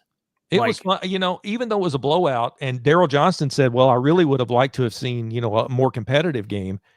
Dude, that was fun to watch. I mean, unless you're a diehard Michigan Panthers fan, but even they kind of got back in it late. You thought they might make a little run there, but that was just, well, we'll talk about the guy who scored on his first 10 possessions. Yeah, but I mean, like, what was it? Like, Michigan had the ball for like 30 minutes straight of like game time or real time, whatever it was, man. That 4th and 12 was amazing. That really was. And I'm really glad they kicked the field goal. Like, I know not even for betting circumstances, right. but it's like, dude, you're at 4th and 12, you're going to need points. Like, might as well reset. And, the big thing a lot of guys don't realize is, is, these guys are tired. So you need to give your offense a second, as well, Sure. reset, bring, there's some time to like kind of reconvene, re-energize and whatnot as well. And because they did like 3 4th and 12s or 4 4th and 12s, you don't have many of those plays in the playbook. Right. So like Right. you have to, for lack of a better term, like you're digging at that point. Like you got like 3 or 4 of those plays, and then you're like, okay, not just for the onside kick, but in regular game situations as well. So it's like, credit to Marcel Belfait. And I think the one they didn't get, like they had an opportunity. So like the play call was good, but Yeah. you got 350-pound men who are just tired, understandable, because they've been on the field for 30 minutes straight. Like, Right. Well, and when you're right, when DC is such a quick strike offense, and then it felt like they didn't even get to go there and get a drink of water before they're back out there. So yeah, but it was interesting, and I love Bryce Perkins. I think we've seen the last of him in the UFL for unless he comes back in his 40s or something, but yeah. assuming the UFL's around then. Yeah, I personally feel like he's the only quarterback that I saw play like Lamar Jackson and Josh Allen in the same play. You're right. Yeah, Like, the dual threat with him being able to run. Josh Allen he can move a little bit too, but yeah, you're right. To just those escapability that he had, and he can stand there in the pocket and like deliver. He's impressive. Yeah, I really hope he gets an NFL opportunity. Like I said, Eagles, Lions, Panthers, or Eagles, Lions, and Ravens were the 3 I thought would be great. From an optic standpoint, him staying in Detroit, man, like, dude, I think I think Bryce Perkins bobblehead day would be a really really great thing, especially if he actually plays in Detroit in 2025, which I'm very high on Jared Goff, so kind of hope it doesn't happen. But you get that week 17, week 18 game for him, and he does this. Yeah, make the man a bobblehead, and I would up at the 3,000. I would test the waters. I would go 3. I would keep going 1,000.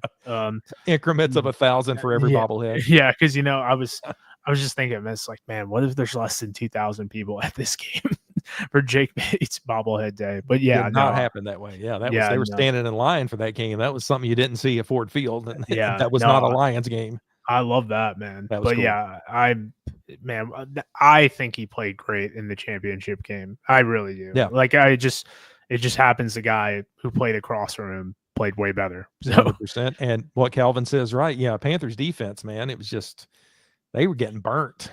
They had a lot of injuries. They had a lot of injuries. Obviously Gindo wasn't there. Right. They had a couple guys in the secondary that were reserves. I think a big disappointing story was Levi Bell really didn't pan out the way they thought he was, transitioning to the inside after a really good showing in the Colts preseason in 2024 and in 2023 with the Panthers as well. But I think the Levi, that's another draft pick that they had.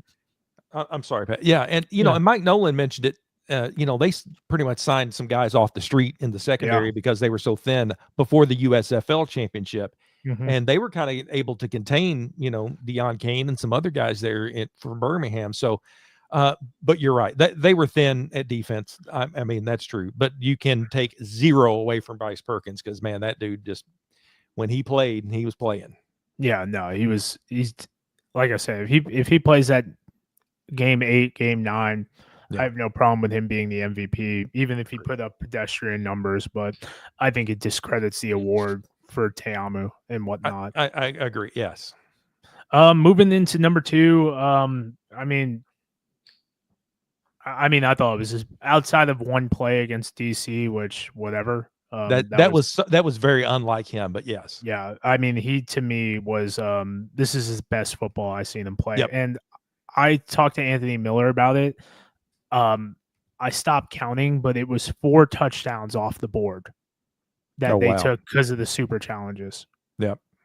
So, because of holds and everything else. Yeah. Which 2 of them, because Mike and Dean, they call them differently. Like Dean will be a little bit more loose on it. Mike is like, well, there's a hold on number 64, but he said 72. So, you know, like We may have talked about this before. Did that yeah, rule change as the season went along? it changed years ago.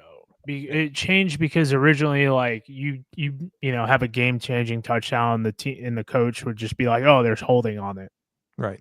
and then now they're like, "Okay, you have to pick it," and you know, maybe Mike Dean doesn't get the memo and whatnot, but yeah, Perez probably on the field has like 200 yards and 4 Yeah. touchdowns taken back, and I mean, then that just makes the stat line even better.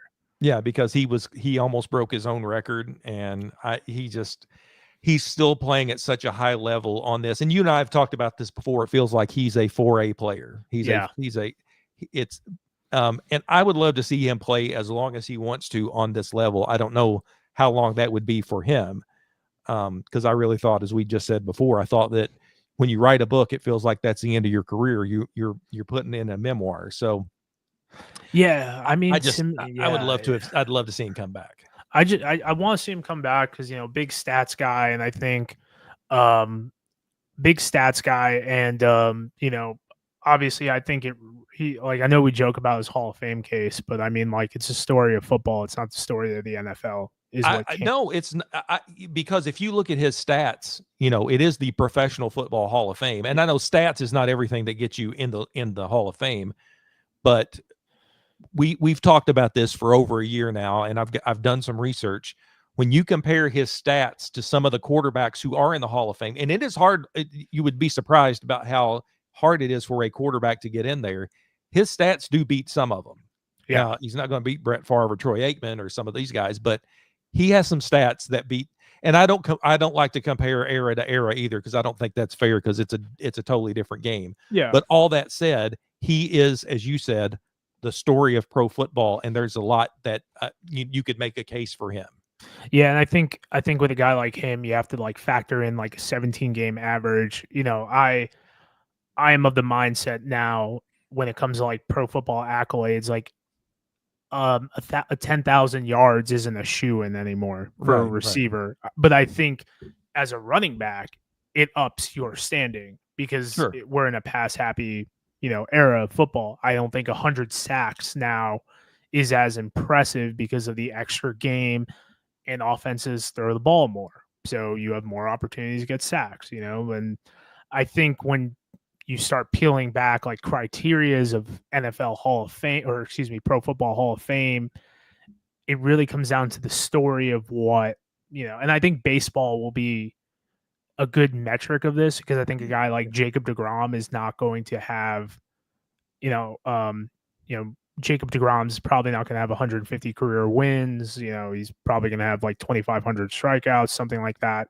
Right. I think baseball will maybe kind of set a new watermark on how Hall of Fame is dissected in the future. And I know they have WAR now, which kind of evens the playing field a little bit. But yeah, I mean, different eras require different eyes on it, and you just kind of you know, do guys, I don't know if he gets votes, but does Florio and Peter King get votes, or do more open-minded guys and gals who Yeah. appreciate this a little bit more, understand what is the story of football? That's a really good point. You would have to get the kind of voters who are, who know what the UFL is, number one, but also Yeah. like take it seriously and see like, um, yeah, it might be minor league. I don't like to use that term because I don't think it's a minor league. I think it's a different level. It's a different tier, but it is not minor league pro football. It's pro football. Yeah, and then, you know, it really just depends, like you said, like who is voting for Right. this. Like, you know, I mean, that's probably why at some point the steroid era, dam will will pass in the NFL at some point because you know, like I don't know, you know, a guy like Mark McGuire and Barry Bonds and all that Yep. stuff. Which you know, for every Barry Bonds, there's a lot of Alberto Castillos who you never heard of that were on that Right. Yep. Mitchell report. I'm just Yep. saying. So, but yeah, I don't know. I think if he passes Bobby Habear's record, and once again, a lot of people don't realize is is they played 18 games in the USFL Yeah. in the 1980s or Yep. 18. They played 18, correct? They did. Yes. Yeah. So I mean, here you go on Right. that one, but it brings it down. Number one, I don't think there's a Yep. surprise here. Do you feel, John, that, and I doubt they cared about this because we're the only ones who care about it, but do you feel that it's kind of like his 20, like the way he got robbed this year is on the same level as Danucci or McCarron in 2023? To me, this was, I mean, this was a travesty that he was not the MVP. Mm-hmm.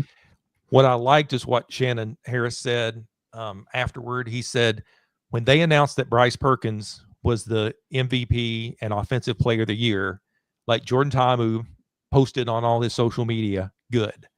And every player, offensive player, texted Jordan Ta'amu before the championship game. It's like, we got you.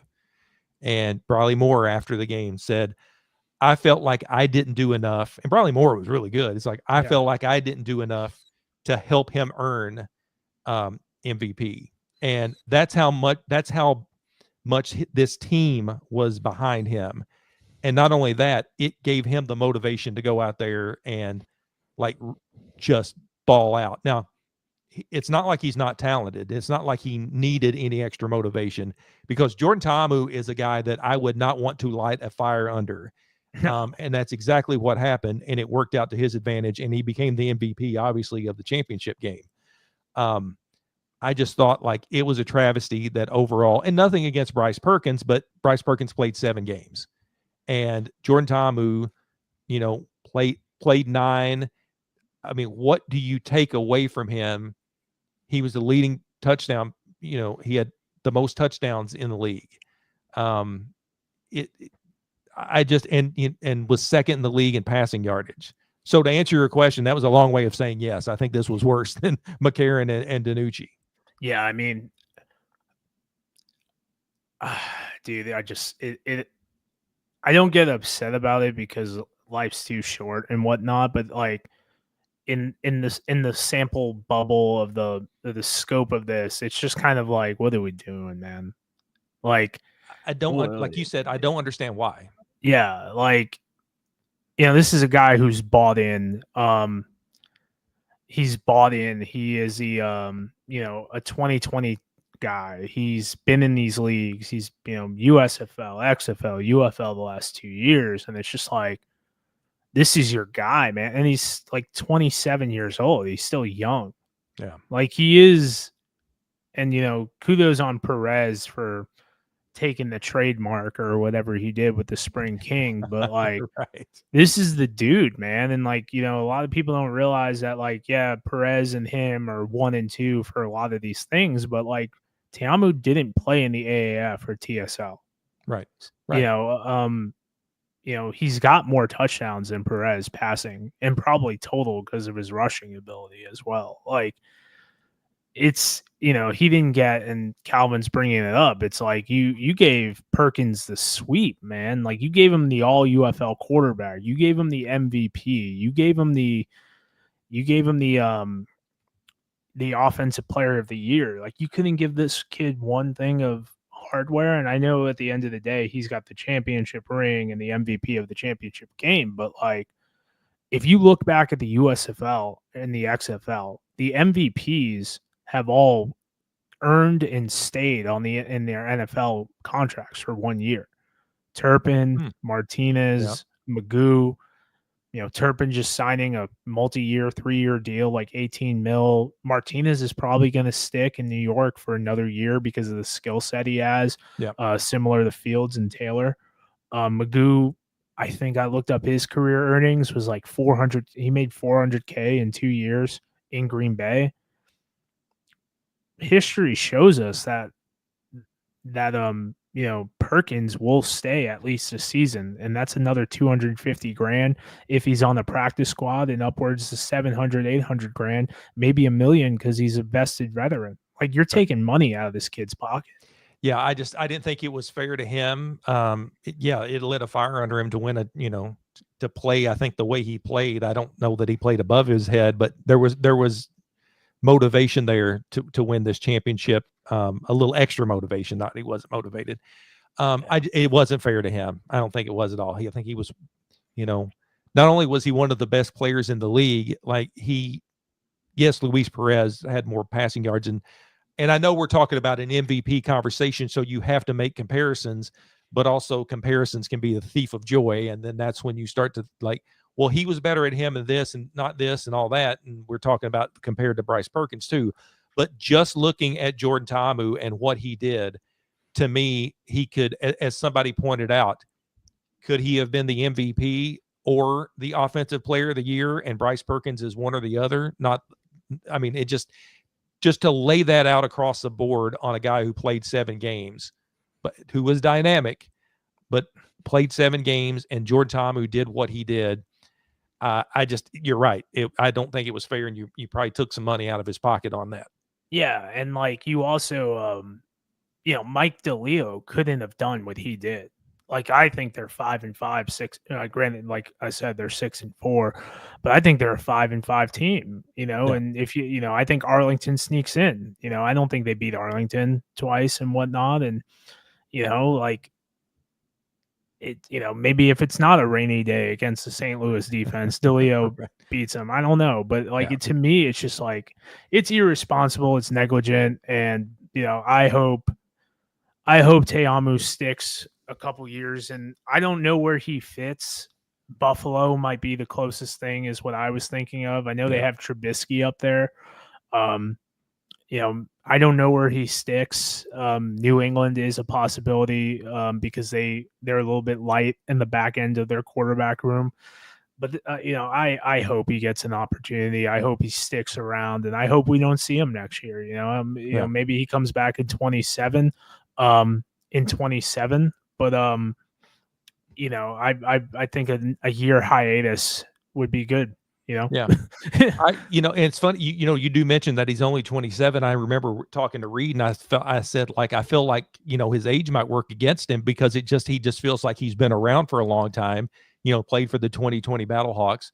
But you're right. He was doing that at 22 or whatever. So I think he's got some good years ahead. I mean, selfishly, I would love to see him come back to the UFL, but personally and professionally for him, I think you're right. I would love to see him, be somewhere in the NFL because he obviously has NFL talent. And to me, he was the best player in the league.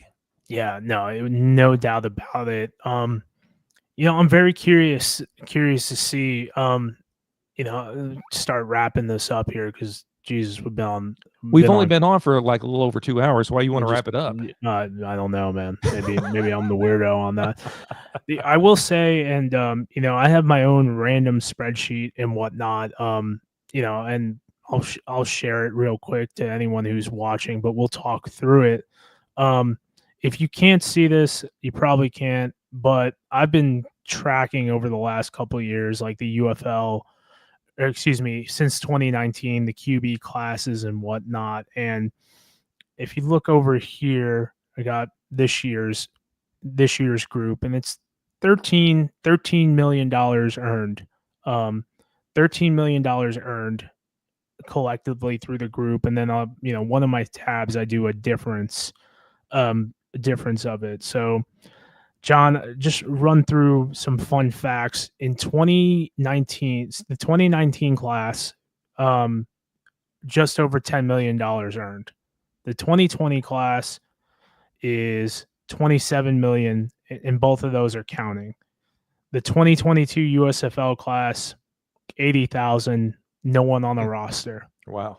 The 2023 USFL, about 340K. 2023 XFL, just over $1 million, no one on the roster. 2024, Adrian Martinez is the only one moving that needle right now. Right. League of opportunity, right? I mean, yeah. Yeah. I'm just, I'm curious to see, Perkins, and it's really going to come down to Perkins, Ta'amu. Is there anyone else that maybe Corral. Is there anyone else that moves that needle a little bit forward? I mean, out of this class, I don't outside of Ta'amu, I don't know. Like Perkins, Ta'amu, guys coming out of this class. Those are the two guys I see not, maybe not coming back. I don't think Bryce Perkins is coming back. Yeah. But yeah, I to me, those are the two. So I don't know. Yeah. I mean, I think the only ones that really, I don't think any of these guys retire. Oh, I don't mean, think Perkins is the only one because he's going to go make more money. Right. And I don't, I mean, Perez is the only guy I would think that, would be on the cusp of retiring. Although I hope he doesn't, because I think he's still got some play left in him, whether it's on this level or the next. But I don't, I don't know. To me, you're right. I think when we start looking at the quarterbacks you have on this list, and I'm looking at the top 25 here, I don't know that Garantano comes back. I don't know that, Anthony Brown is on a roster anywhere. There are a few. Manny Wilkins, we talked about, might retire.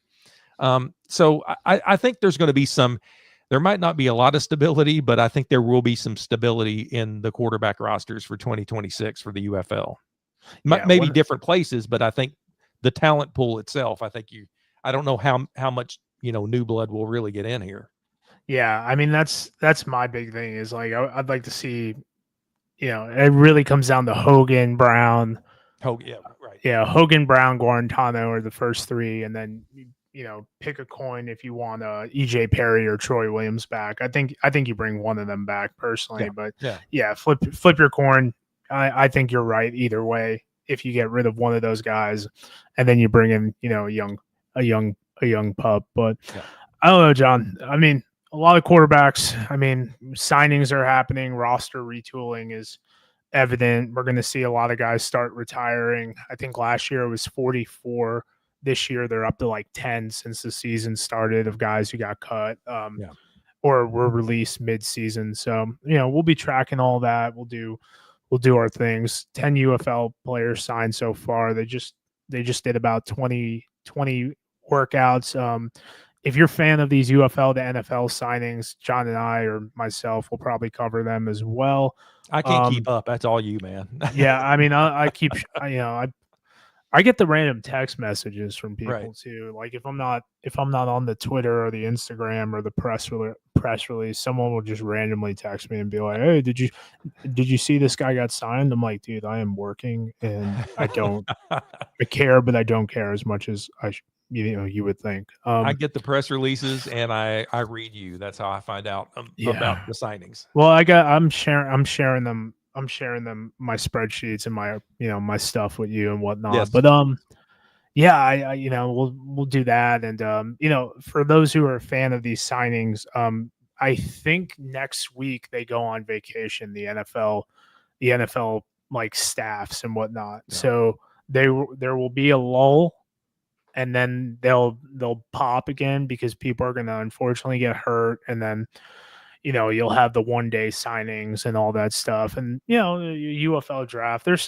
we probably got another 10 videos this year in the pipeline that we'll do, and then we'll see what happens. So I don't know. Well, it's going to be, I'm going to take a little bit of a break. I've got some stuff I'm working on that's not totally UFL related, although I do kind of have an idea for the summer. We'll see, but I'm going to back off a little bit and try to catch up because it could be an interesting off season. There could be some new, not that I know anything, but could be some, news that changes the UFL a little bit this summer. I know there's a lot of leadership meetings happening. So they really start to, really got to talk about like, what's this going to look like in 2026. Yeah, no, but either way, man, it's, I don't want to sound like, Reed, gave his final farewell and everything like that. And we got to talk him out of retirement, man. Yeah, I mean, he's making way too much money on that channel. Right. He's making a few more dollars doing his video business. Oh yeah, him and I will, when people, occasionally we'll get like random hate, and like we'll just send like the invoices we sent out, right. Like for our main gig, and it's like, yeah, man, sorry, I wasn't on the Memphis Showboats media call. Right. So, but yeah, I mean, I think we all have had a really good run, and this has been a good year. And Yeah, it's been you fun. know, It's been fun. I mean, there was a lot of questions, but it has been fun. yeah, I mean, honestly, all you need is a competitive Memphis and a competitive Houston, and your attendance problem goes away. To be honest with you. I think there's a lot to that. Yep. Yeah. So, all right, John. Well, thank you, everyone. I think we had almost 185 people tuning in on the stream. I appreciate it. Even if it's just 10 people, whatever. I'll say this final thing, John. A lot of people get like caught up in views and whatnot, but I always tell people is if you had to speak in front of 183 people, you would be Right. so nervous. You're right. Would you get so mad that your video, if your videos don't pop? And I don't know. That's a good point. I'm not an idealist, but I think that's more of a fact than anything else. Right. But Right. thank you guys for tuning in. Appreciate it. And see you in a couple weeks when we do this again.